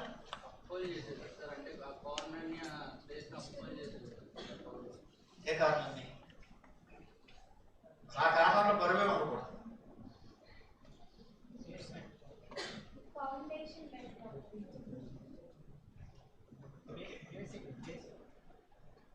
అంతేనా?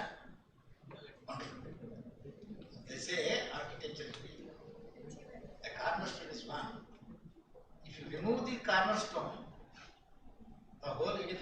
closed down. So the engineering technique where you keep one and then build everything over it. So constitution is the cornerstone of democracy. Means not that democracy is to be kept in a corner or constitution is to be kept in a corner. Rendu, they are so interdependent. They are so interdependent. We are very happy that we are in a democracy. We are very happy that we are holding a constitution.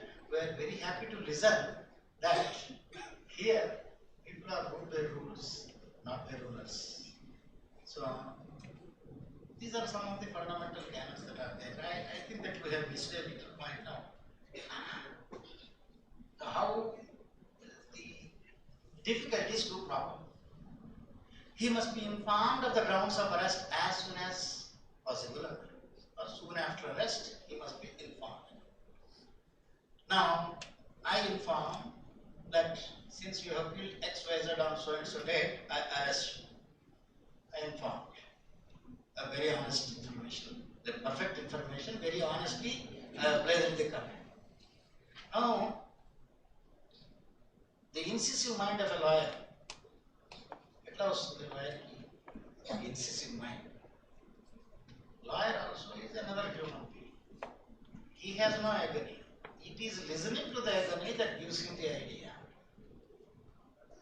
So the gentleman who is the criminal, he told his lawyer, ఆయన ఏదో చెప్పారండి నాకు అర్థం కాలేదు నాది తెలుగు ఆయన చెప్పింది మరాఠీ ఆమె Telugu the policeman is a Marathi wala. He said something. I do not know whether he discharged his constitutional function or not, but the test of fooding is its eating. బాగా అన్నా చేశాను అనుకోవచ్చు మీరు రుచిగా ఉంది లేదు చెప్పాల్సింది తినేవాడిని నేను నా కోసం కదా తయారు చేసి so information I passed, but you never received. And does it amount to complaints of constitutional mandate? And who has to say it? The virtuous principle is there. Its true implementation was also there. Yet, we have to find fault, saying that, see, the purpose of transmission is to enable him to know, so as to enable him to defend himself. అంతే కదా నేను చేశాను నేను చేయలేదు sir నేను కాదు వాడు చేసింది అని నేను చెప్పగలను ఎవరినో కొడితే నన్ను వచ్చి పట్టుకుంటే only when they say to me that you are caught because you are causing harm to XYZ only when I know it I can say what else could possibly be the truth because I know the truth because I never bet anybody. So language is important. And then my elder brother, before examinations for a month, he never opens a book, never reads.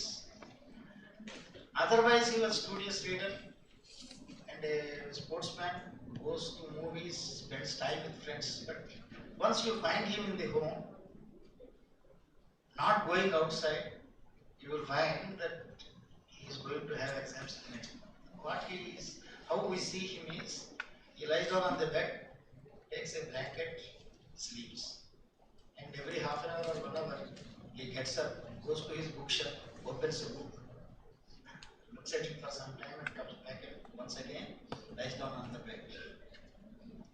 Then we inquired with him what he was doing. He always stood first.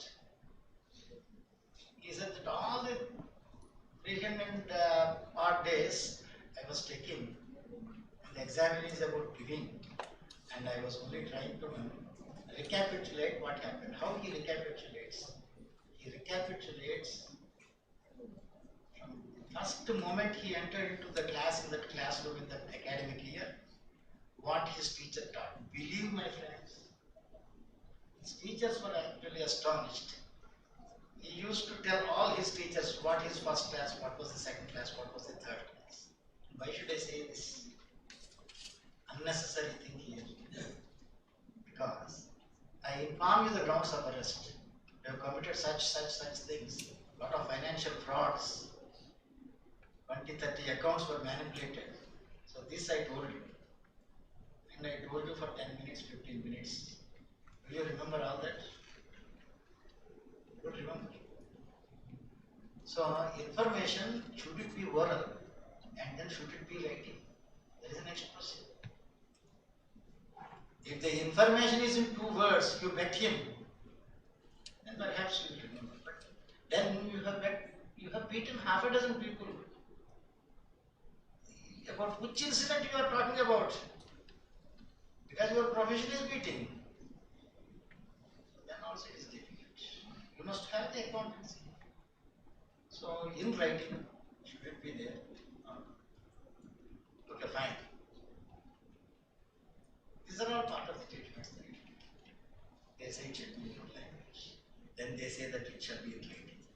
So then the question came up.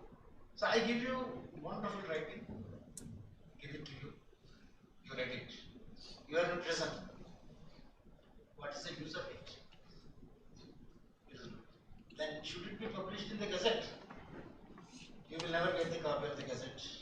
Sometimes Gazettes are not actually uploaded also. So that is a difficulty. Then somebody known to you must be informed. Otherwise, you can't be bailed out. You can't consult a lawyer to defend yourself. You don't sit in the prison and shout so that a lawyer would come because Supreme Court said in so and so case, legal aid and access to justice is a fundamental right. And when you cry foul about violation of your rights, everybody will come to your rescue. వస్తారు ఎవరన్నా కాళ్ళు చేతులు విరిగిపోయి ఎవరో బాధపడుతుంటే road మీద ఏదో జరిగి మనం ఎప్పుడన్నా వెళ్ళి హెల్ప్ చేసామా? లేదు కదా. బట్ యాక్సెస్ టు జస్టిస్ వీటి మీద చదువుతున్నప్పుడు మాత్రం చాలా బాగుంటుంది కదా. So constitutional values must be internalized. To what extent that we have internalized, we should realize only when we know what exactly it is, and then introspect. You are yet to put anything within yourself, therefore there is nothing like introspection. But introspection with the human values that you always know. దాగి పెట్టి కొడితే అమ్మో అనాలి ఎవరైనా చెప్పారు మీకు లేదు కదా కదా. ఆటలు వేసినప్పుడు అన్నం పెట్టాలి తినాలి అన్నది ఎవరు చెప్పక్కర్లా. అవే fundamental rights. They are all fundamental rights. Human rights, fundamental rights, those distinctions, all those nuances will certainly arrange. So then grounds of arrest in your language, in writing, and then they should be informed to your family members, close family members. ఇవన్నీ ఎగ్జామ్లో కనుక అయితే 10 marks question half an అవర్లో రాసేస్తారు. But precedents they come at different points of time when different categories are actually expressed. The constitution is available, its words are clear, and the persons who are actually implementing the principles contained in the constitution in the form of various administrative actions, that is also clear. Yet the person to whom it is meant, he shows different troubles, then it happens. So the legislature versus the judiciary, you find in these cases. Here, one way of looking at it is judges trying to legislate. There are another topics that you will study. Should a judge legislate or not legislate? Why should I put a question to you? Why should I raise a question at all? Because it is a democracy, only democratically elected people should legislate, not others. And then what exactly do we mean by democracy? Do we have real democracy? Or is it only show of total strength that is democracy and not the discerning population, intellectual population? So these are all big ideas. Each will enable you to travel into depths of history, great political thoughts, and they are wonderful for you. But reading just as a question and answer is very rare. So this workshop will certainly serve a great purpose where wonderful teachers will share their important ideas about what constitution is, what it ought to be, how it was misunderstood, or how it was properly understood, how later it was misunderstood, and all that. I really appreciate the VIT School of Law, VIT University, along with other social sciences, holding this wonderful workshop, and I wish you all the best, all these 2 days. Thank you, sir.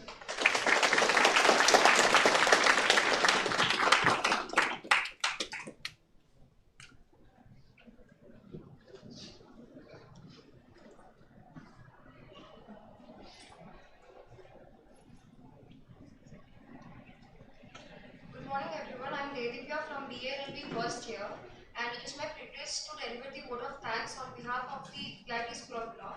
My heartfelt gratitude to Honorable Justice Dr. B.R.K. Krupasagar Garu, former judge of the High Court of Andhra Pradesh, for his insightful address on constitutional transformation, legacy, basic structure, Article 22, the Happiness Index, and the Constitution as a living document. Sir, your emphasis on how the Constitution is the cornerstone of our democracy, how constitutional institutions must remain independent, and how authorities must efficiently manage the power of the Constitution has deeply enriched us as young law students. Thank you, Dr. Krupasagar Garu. Kindly give him a warm round of applause. Thank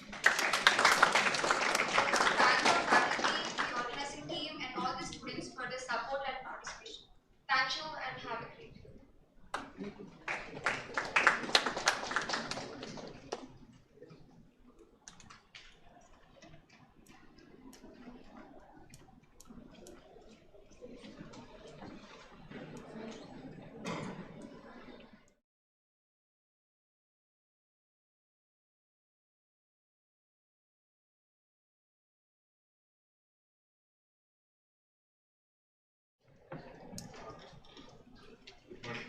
So we'll have a 5-minute break where we'll have the high tea so the students can have it outside. In 5 minutes we'll start the next session.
JDPM VLLB first year from VIT AP School of Law.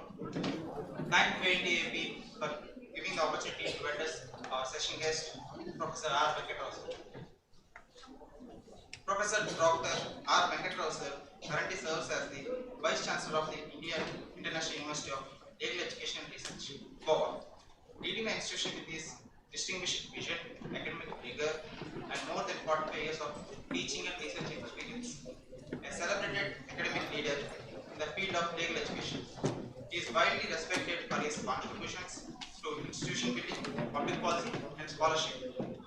Prior to his current role, Professor Rao served as the Vice Chancellor of the National Law School of India University, Bengaluru, India's premier center of legal education. First resumed office on 11th May 2009, and after completing his initial term in 2014, was reappointed for a second 5-year term. He completed an exceptional tenure of 10 years, 2 months, and 21 days, limiting office on 1st August 2019.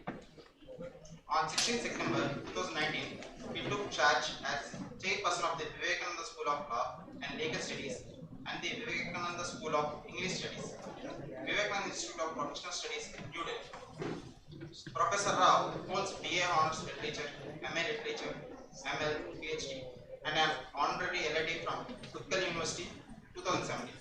His outstanding scholarship and commitment to legal education have numerous prestigious recognitions, included Professor N.R. Madhava Menon Best Law Teacher Award 2018, Attorney General K. Farsaran Award for Outstanding Scholarship in Legal Education 2019, Best Vice Chancellor Award for Outstanding Contribution to Education 2014, MET Academic Excellence Awards 2017 and 19, Best Teacher Award by Government of Andhra Pradesh in 2006, Best Researcher Award by Andhra University in 2003, and also Gold Medal for Best PhD Thesis by Andhra University in 1993.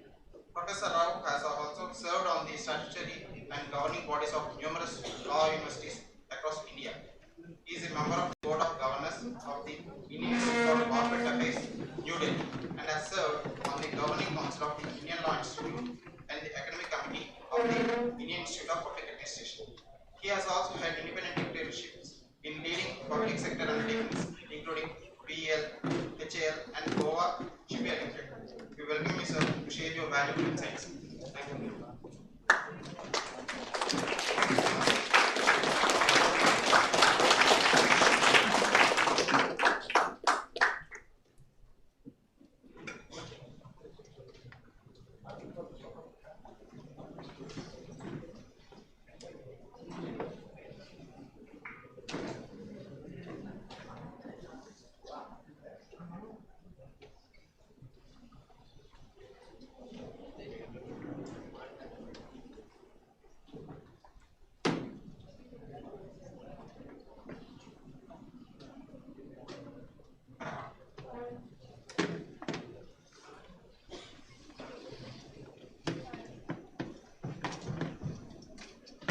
Is the sound? That's fine.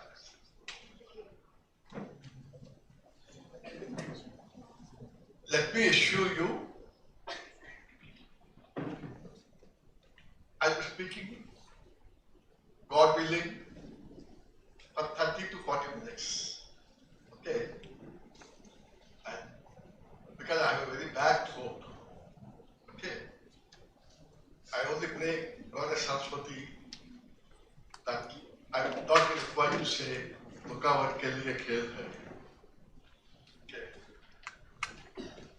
Two things I would like to share with you. I find the majority of first year students here. So you are being initiated, you are being baptized into the world of law and into the world of the Constitution of India. First thing I will impress upon you is, what is the secret of the Constitution of India? That it has grown from strength to strength in the last 75 years. Because constitutional law, there is a theory called the constitutions suffer from child mortality. Most of the constitutions lifespan is 15 years, 1-5. For your information, the first constitution came to us in 1600 in a place called San Bernardino. And today we have more than 123 written constitutions in the world. The Indian constitution was the 23rd constitution in the world. Number of countries became independent with us during 1947, 1950. Number of constitutions were drafted, but most of the constitutions collapsed like a pack of cards. And a great scholar by name Ivor Jennings, he was a British scholar in constitutional law and international law. He predicted that Indian constitution would also suffer from infant mortality and it would die in a couple of years. And that Ivor Jennings was asked by government of Ceylon, as it was then known, Sri Lanka, to draft a constitution of Sri Lanka. And the constitution drafted by Ivor Jennings for Sri Lanka collapsed. But the Indian constitution grew from strength to strength. What is the secret? If you have read the book called The Life and the Mission of Dr. B.R. Ambedkar by his biographer Dhananjay Keir, it's a masterly biography. Ask your dean to keep at least half a dozen copies in the library. The Life and Mission of Dr. B.R. Ambedkar by Dhananjay Keir, a book that has been translated into all languages in the world. In that book, Dhananjay Keir has a chapter, The Making of the Constitution of India. And in that, he says, the Constitution of India, which was given to us by the Constitutional Assembly with Baba Sahib Ambedkar as the chairman, is a priceless document. And he says, Baba Sahib Ambedkar is great because the Constitution of India is great. And why the Constitution of India is great, follow me very carefully. A 4-line sentence from the book, I repeat. He says, the Indian society is like a multi-storied building. Multi-storied building is a sign of civilization. We must be happy about it. But the second sentence he uses is disturbing. The Indian society is like a multi-storied building without a staircase or an elevator. In a multi-storied building where you do not have a staircase or an elevator, opportunities for movement are limited. If you are in ground floor, you will be in ground floor. You continue to languish in the ground floor, you will die in the ground floor. Because birth, growth and decay are the 3 attributes of all vegetative organisms. Starting from unicellular amoeba to most developed mammal called Homo sapiens. Okay? So, birth is an accident. You never knew to whom you will be born. So, if you are born, remember, in the marginalized sections, you are on the ground floor, you continue to languish in the ground floor, you continue to decay in the ground floor. People who are born in the top floor will have access to the best things in life. You go to Doon School, from Doon School you go to Stephens College, perhaps from Stephens College you go to Peter Red Carpet to the bottom of the city. That means they have access to all good things. Please remember, in any country, poor are poor not because they have no money, but because they have lack of access to institutions. Lack of access to institutions. So, people who are born in the intermediate floor, they are neither here nor there. They are sandwiched. Now, coming back to the original sentence, the Indian society is like a multi-storied building without a staircase or an elevator. The missing staircase is the Constitution of India, I say. The Constitution of India is the missing staircase which provides opportunities for you to move.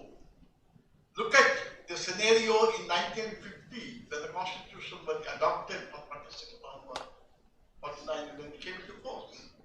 Look at scenario in 2025. You will understand the difference. Okay. And therefore the Constitution of India, in which social justice is the recurrent theme, human rights are embedded, dignity is the summum bonum of the Constitution of India, is the secret behind the longevity of the Constitution of India, which is growing from strength to strength to such an extent that today people say the Constitution of India is a new Dharma Shastra for Indians. It has been equated with the new Dharma Shastra. Because when the Constitution was given to us, traditional forms of hierarchy licensed exploitation. And the Indian Constitution made an earnest effort to put a stop to it and to initiate a new order. Therefore, the Constitution of India, remember, where you cannot barter away the dignity, has gathered strength from time to time. Therefore, you must be proud of that fact. And one reason as to why the Constitution Day is being observed, celebrated, seminars and workshops are held. We have to spread the constitutional spirit and the ethos and culture among the youngsters, so that each one of you would become a foot soldier of constitutional values. Now that's the reason why the Constitution of India has become a historic document which is called the New Dharma Shastra. I've been asked by Balaji to speak about amendments. And because you are first year students, I would say, write down the word amending on your paper. Amending, nothing think about it. Amending, you are written it. Strike off A.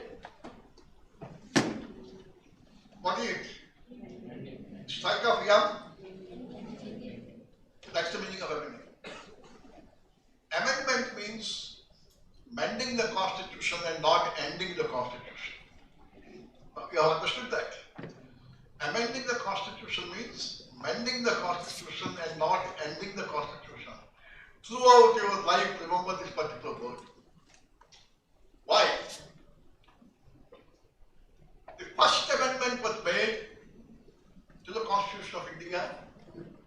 In fact, there is a wonderful book called 16 Stormy Days by Tripura Daman Singh, where he makes a threadbare analysis of the first amendment that was made, taking away freedom of speech and expression and freedom of press also. First amendment to 104th or 105th, whatever it is, don't worry about numbers. The Constitution of India was amended. But when an attempt was made to end the Constitution in the name of amendment, the Supreme Court, like the sentinel on the Kwai Byway, sentinel on the Kwai Byway means, have you seen the lighthouse in the beach? Or top, remember what you call something like lighthouse erections in the central jail, where a watchman would be watching 24 hours. The Supreme Court also is called sentinel of the Byway because it keeps watching 24 hours so that the Constitution of India is not subversive. And the Supreme Court has opened.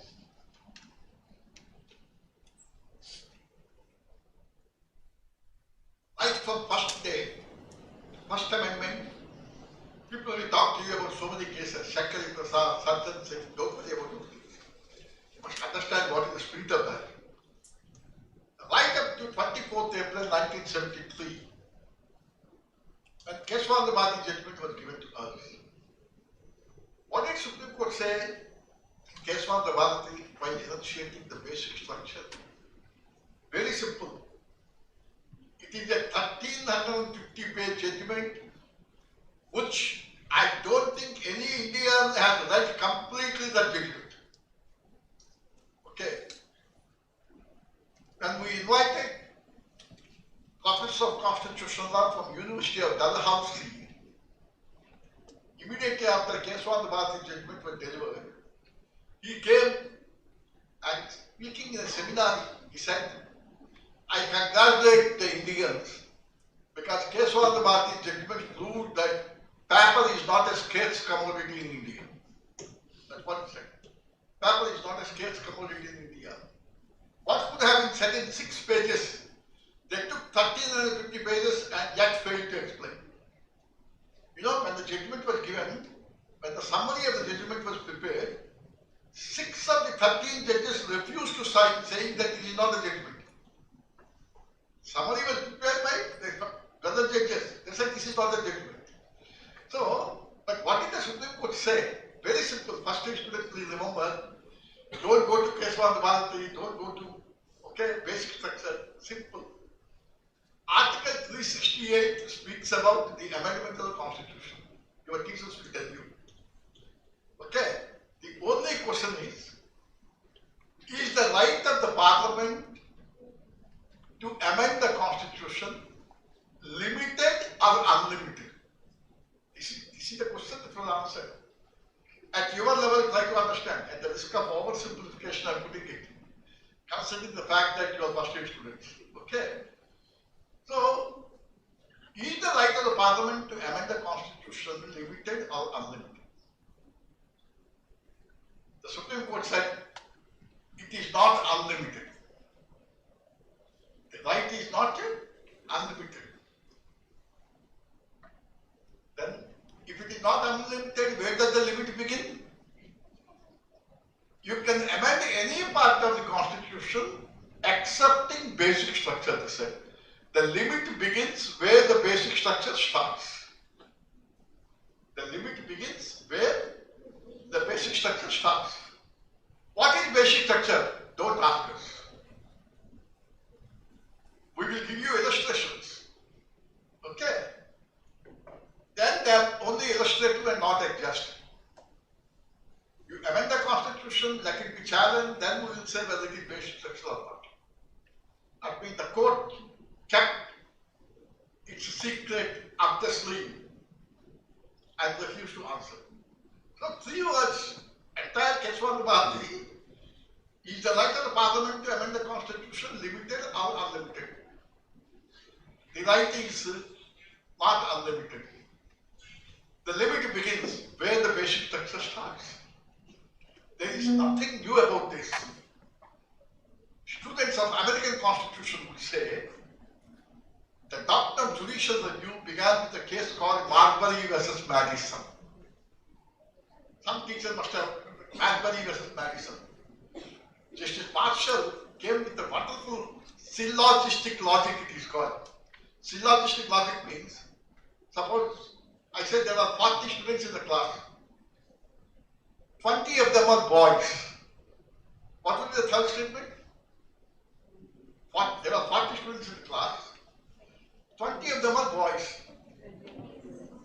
The remaining 20? They are not boys, not girls. Remember, remaining 20, you should not jump, okay? Remaining 20 are not boys. They could be anything else, okay? Because gender and sex, there is a lot of difference, okay? Pranachi, gender extends to work on those areas, human rights, okay? Now, so, if you are able to make a third statement with the help of the first 2 statements, it's called syllogism. SYLLOGISM. Justice Marshall in Marbury versus Madison said, he beautifully said, first sentence is, we are all governed by the Constitution. The first sentence is, we are all governed by the Constitution. Excellent. But then the second sentence is disturbing. The Constitution is what the judges say what it is. The Constitution is, judges say what it is. That's how judicial review had its battle. That means what is constitution? What the judges say is constitution. You amend the constitution, come to us, we will say whether it is basic structure or not. But you know, youngsters, people who criticize the basic structure doctrine, they fail to understand one very important development, evolution you wanted me to speak. From 24th April 1973 till 2025 November 25th, how many cases or how many amendments have been struck down by the Supreme Court saying that the amendments are violating of basic structure? Not even one. The basic structure theory was given to us. See, and if you go into the history, I may be exaggerating it, okay? How many amendments have been struck down? No, not really. Be watchful, be judicious before you make the amendments. That's how 104 amendments have been made. But here, let me ask you, if I say, when was the last amendment made to the Indian Constitution? You would say 2025 or 24, whatever it is. But can you tell me when was the last amendment made to American Constitution? Anyone?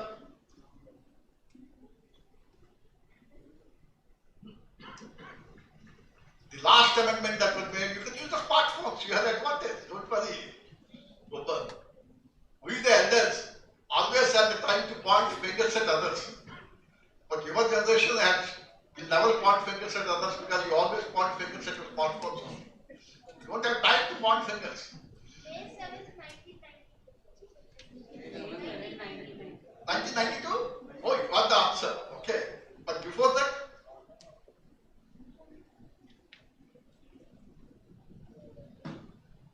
(1971). See, why I'm telling you is 1992, the last amendment was made to US Constitution, and that too increase in salaries of members of Congress, nothing more than that. So every country, parliament member salaries keep on increasing totally. And prior to that, the amendment was related to reducing the voters' age. Am I right? Right. Okay, don't blindly accept what your teachers say. Sometimes I may be bluffing. You know, though every teacher should remember one cardinal duty. A teacher may not be able to lead you, but he should never mislead you. You remember that. So, American Constitution was amended 1992, 1971. Does it mean that there were no problems after 1992? Gun culture, shooting, every after today you get it. And that is a constitutional right given to all them by the amendment. And if they want to take away the constitutional right now, they have to amend the American Constitution. They are not able to do it. And people walk with the guns into the classrooms. Whether you go with a water bottle into the classroom.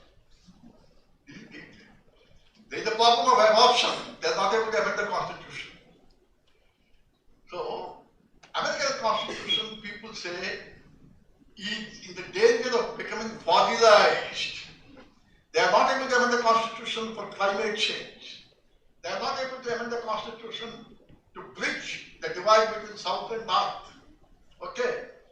Whereas the Indian Constitution has been amended 105 times. It is not rigid, but it is flexible because that's how it evolves. And when people said the Constitution is a living document, Constitution is also a document. Consists of dead letters. Correct now? You have the same alphabets.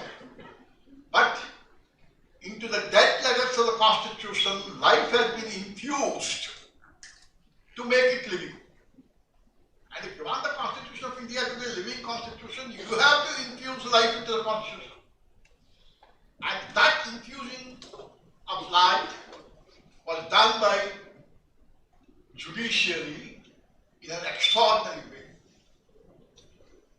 I just acquired two phases of development of law.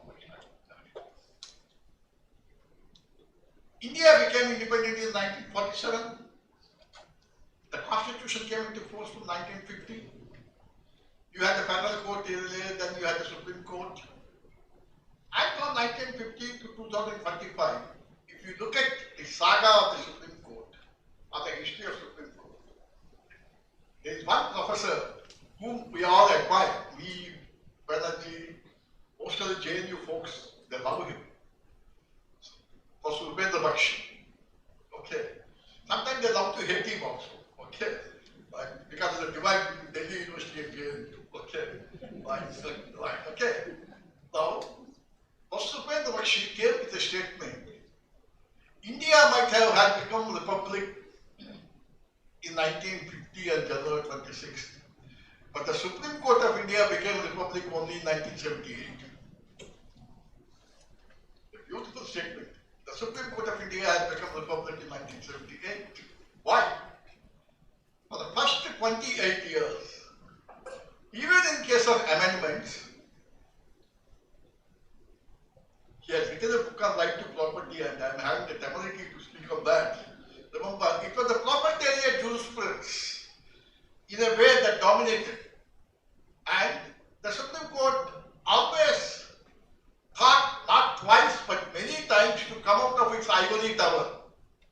And up to 1978, for any principle of public law means constitutional law, administrative law, and criminal law. The rest is private law. Okay.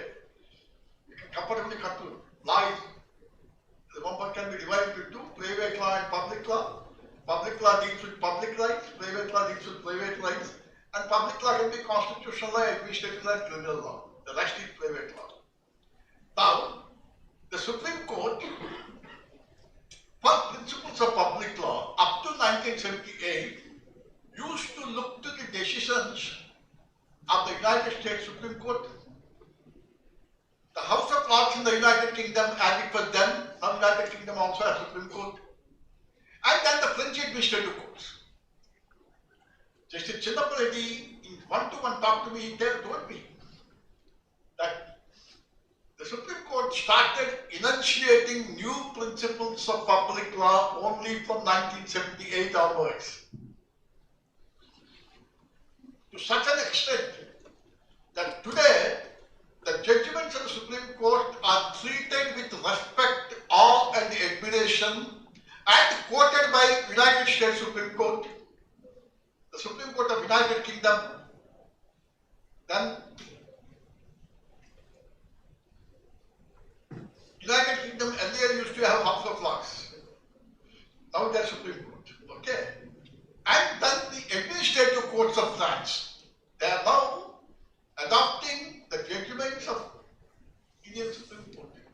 And just 4 days ago, as he was then the Chief Justice of India designate, and now the Chief Justice of India, Justice Surya Khan, has said openly, time has come for us to invoke Swadesi jurisprudence.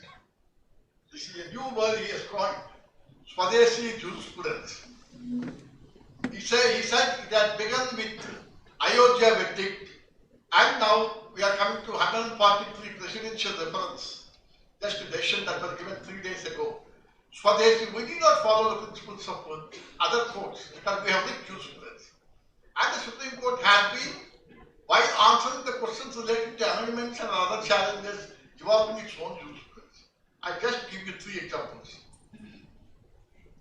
Some of you, in your +2 stage, in the NCERT textbooks on Indian polity, civics, your teacher must have told you, the king can do no wrong. The king is the fountain of justice. And my teacher used to tell me, the British Parliament can do anything excepting making a man a woman and a woman a man. Now that can also be done. So, the king can do no wrong means it is called absolute state sovereignty. Actually, I don't want to use those technical words because you are still in the infancy. Now, that particular doctrine has been interpreted by Supreme Court in one case called Nirmati Vihara's case. The king can do no wrong means the king shall do no wrong. king shall do no wrong. That means if the king does wrong, he will be also in the same boat as the commoner. He was referring to in one of, yes, okay. About the arrest, something, okay. ADM Jabalpur's case, okay. Now, so the king shall do no wrong. That means from absolute state sovereignty, the Supreme Court had moved to humanized state sovereignty. Humanized state sovereignty. Humanized. It's an interpretation that you could give. And I share another personal experience. When I went to United States of America, there was an 86-year-old professor with a Bermuda having lunch in George Washington University cafeteria. And during the lunch break, I went there. He said, Professor, we'll go for a walk. He was 84 and I was 54. And he was walking at such a brisk pace, I was finding it very difficult to cope with him. And during the walk, he said, we must all bow down before the Supreme Court of India. An American professor saying that we must all bow down before the Supreme Court of India because through its revolutionary interpretation of Article 21 and environmental jurisprudence, it has given us a doctrine which even the United States Supreme Court did not conceive of, think of. He said, your public trust doctrine is an eye-opener to us. In environmental line, MC Mehta's case, when your teachers discussed, there is a doctrine called public trust. And I still remember the beautiful way in which he explained to me. Public trust means rivers, lakes, mountains, entire environment. We are all trustees. We are holding them in trust for the posterity. We don't have the right to destroy them. And you know what he said? Your Supreme Court has given the judgment and we are following it. And then he said beautifully, judges and others should understand the meaning of the word trust. Like a school-going student, I will explain. Professor, do you ever think at the spelling of the word trust, he said. What's the spelling? You are actually excellent, but yours, okay? Remove T. He said, T stands for truthfulness. If you remove truthfulness, what will happen? It will be rusted. Any relationship based on trust should revolve around the truth. And if the truth is a casualty, the relationship will become rusted. You will be taught equity, specific relief, trust very soon. Don't straight away go to trust act. Remember the spelling I told you. You will understand the meaning of the trust. So that was the public trust doctrine. Then, most of you teachers, everyone must have told you about public interest litigation. Okay, PI. But you know as to how it has started. Anyone? Don't say Krishna here, Bhagavati, these are all textbook approaches. Anyone will say that Desai, Chinapur Reddy. As to how public interest litigation started in a classroom instruction like this. There was a young,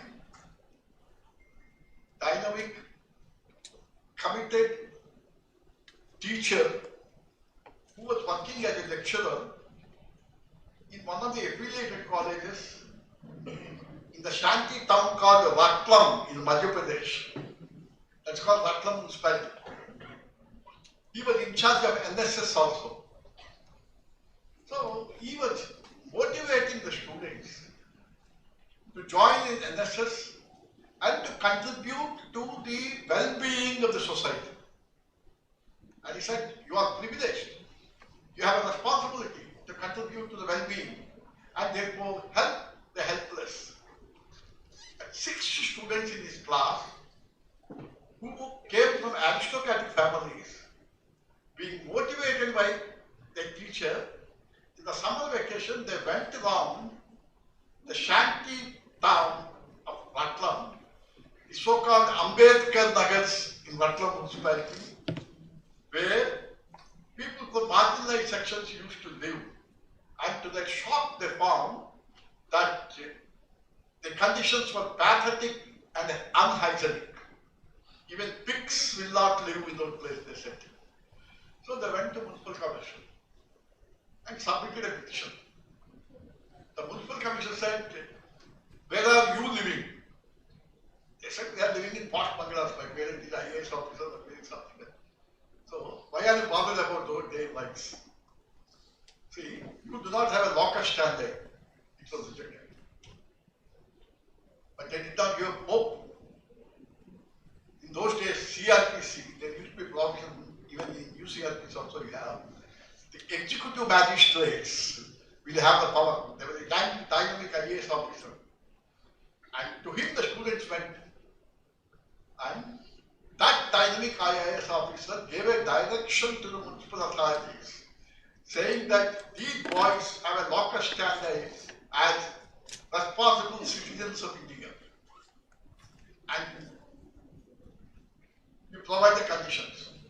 But the municipal government is the worst litigant in the country. Supreme Court, 95% of the cases, one party will be government.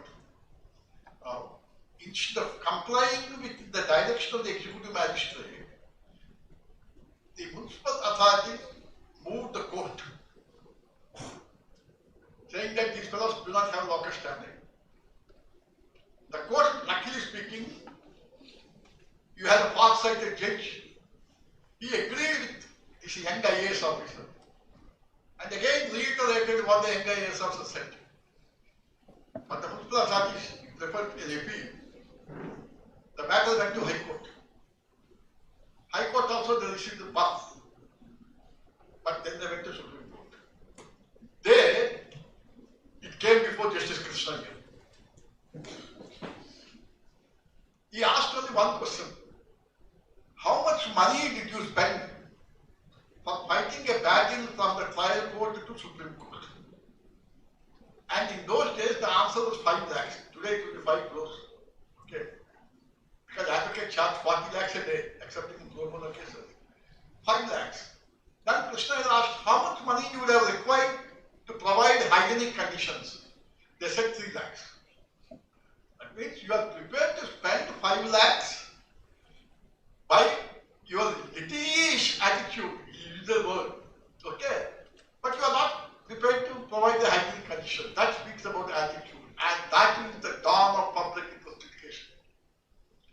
And remember, the doctrine of locker standi was expanded.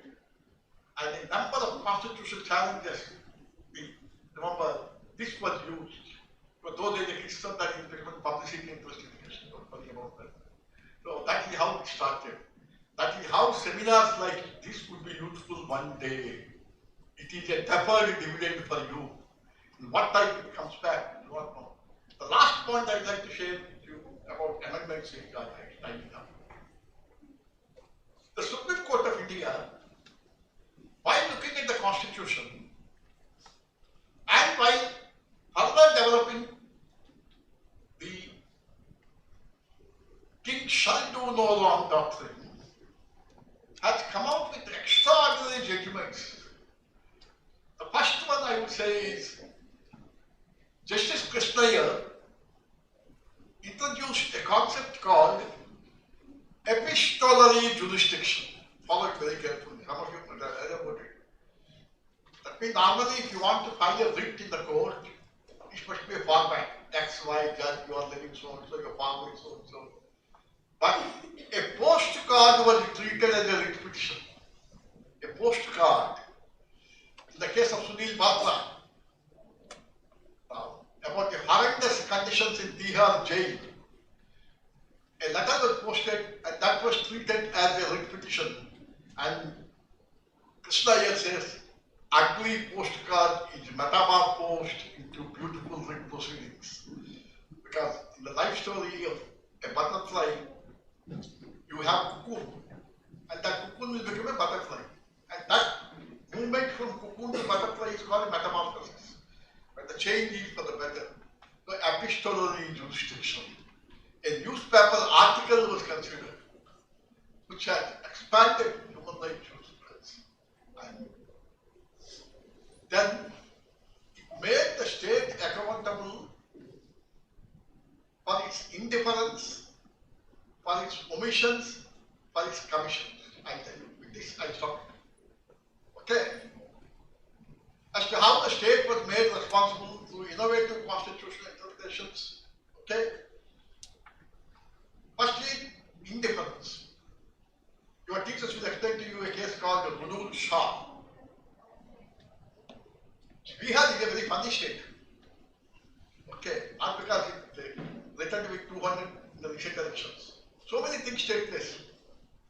And there was a person who was languishing in Bihar jails for 14 years. What was the charge? The maximum punishment could have been 3 years, even if you were convicted. So he was arrested for something. The maximum punishment is 3 years, but he was languishing for 14 years. And then it came to the knowledge of the Supreme Court. The Supreme Court said, ask the state to pay compensation. Now, these days, compensation may not be a novel thing to you, but when I was a student of law, I have never heard about compensated jurisprudence. It started in 1980s, okay? And the Supreme Court directed the state to pay compensation for its indifference. People became, in the words of Justice Krishna here, forgotten species of humanity.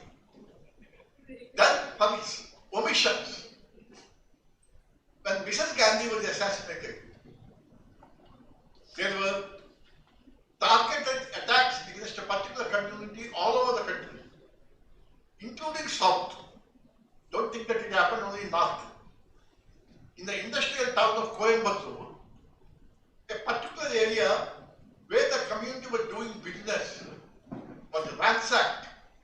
There was arson, there was looting, and the state government immediately said to me, announce an ex gratia of 30,000 rupees.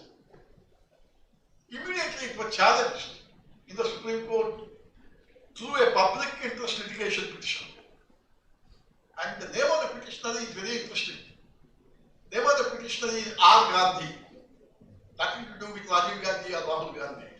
He's an activist advocate from Tamil Nadu High Court Bar, R. Gandhi. He filed a petition, and then the Supreme Court said, for its omission of protecting the lives and properties of its citizens, the state is required to pay compensation. The ex gratia was enhanced to 30 lakhs. So first is indifference, second one is omission, the third one is commission. That is Nilabati Bera's case, where a young man was arrested, and after 48 hours, his dead body was found in a railway track, and they said he committed suicide and he was crushed by a railway moving train. But his mother was very courageous. She knew that he would never commit suicide. Then she filed a Nilabati Behra. Correct? Right. A teacher should have always eye contact with all the students. Like the reason why I say a teacher should never waste his time by making PPTs. Because when you are making PPTs, you will be only reading that. I will not be knowing what is happening in the class. Okay? And it's not PowerPoint presentation that makes a good teacher, but it's a powerful presentation that will make a good teacher. And in my days, when teachers used to use OHP, overhead projectors, my professor Gopalji used to say, only when you don't have anything over your head, you have to use OHP. Okay? Because don't do injustice in the classroom, he used to say. Like a mother who keeps the eye contact with all her children. Okay? A teacher should always keep eye contact with all the. So the last one is Nilabati Behra, where a dead body was found, she filed a complaint, again a postmortem was done in the SCB Medical College Hospital, Cuttack, Odisha, and compensation was awarded. So for its indifference, for its omission, for its commission, like this, the Supreme Court has been evolving. and making the Constitution a living document. Remember, the Constitution suddenly does not become a living document. You have to infuse like a life into that. For that, you must become an eloquent spokesperson of constitutions. Because remember, human rights will have locomotion only when they have eloquent spokespersons. And the judiciary's contribution through its activism has been to make each one of us an eloquent spokesperson of constitutional rights. And as I told you in the beginning, please remember Patrick White's statement. When I said you must always have the Constitution in the back of your mind and the center of your heart, Patrick White said, the Constitution is not an instrument for the state to suppress the people, but for people to restrain the government. The Constitution is an instrument for the people to restrain the government. Okay, so that you will say, be you ever so high, Constitution is above us. Thank you very much for giving me such a wonderful opportunity. Okay.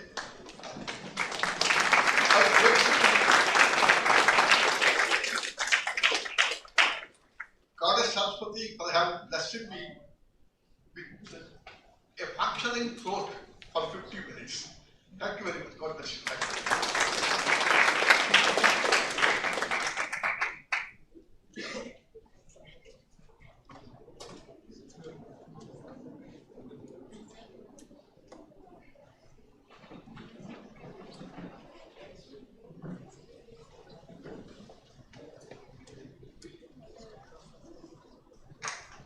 Any questions?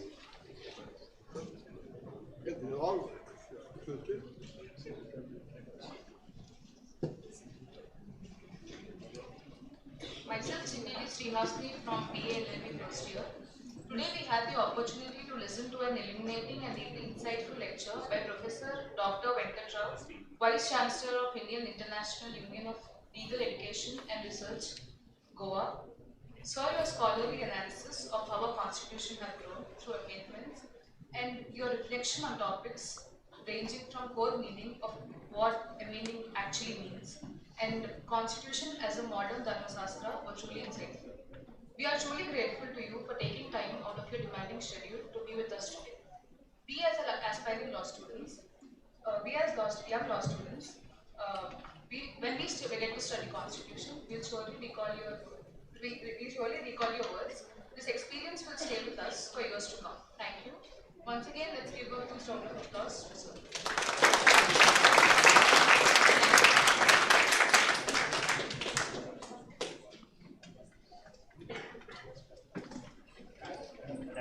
Just one example.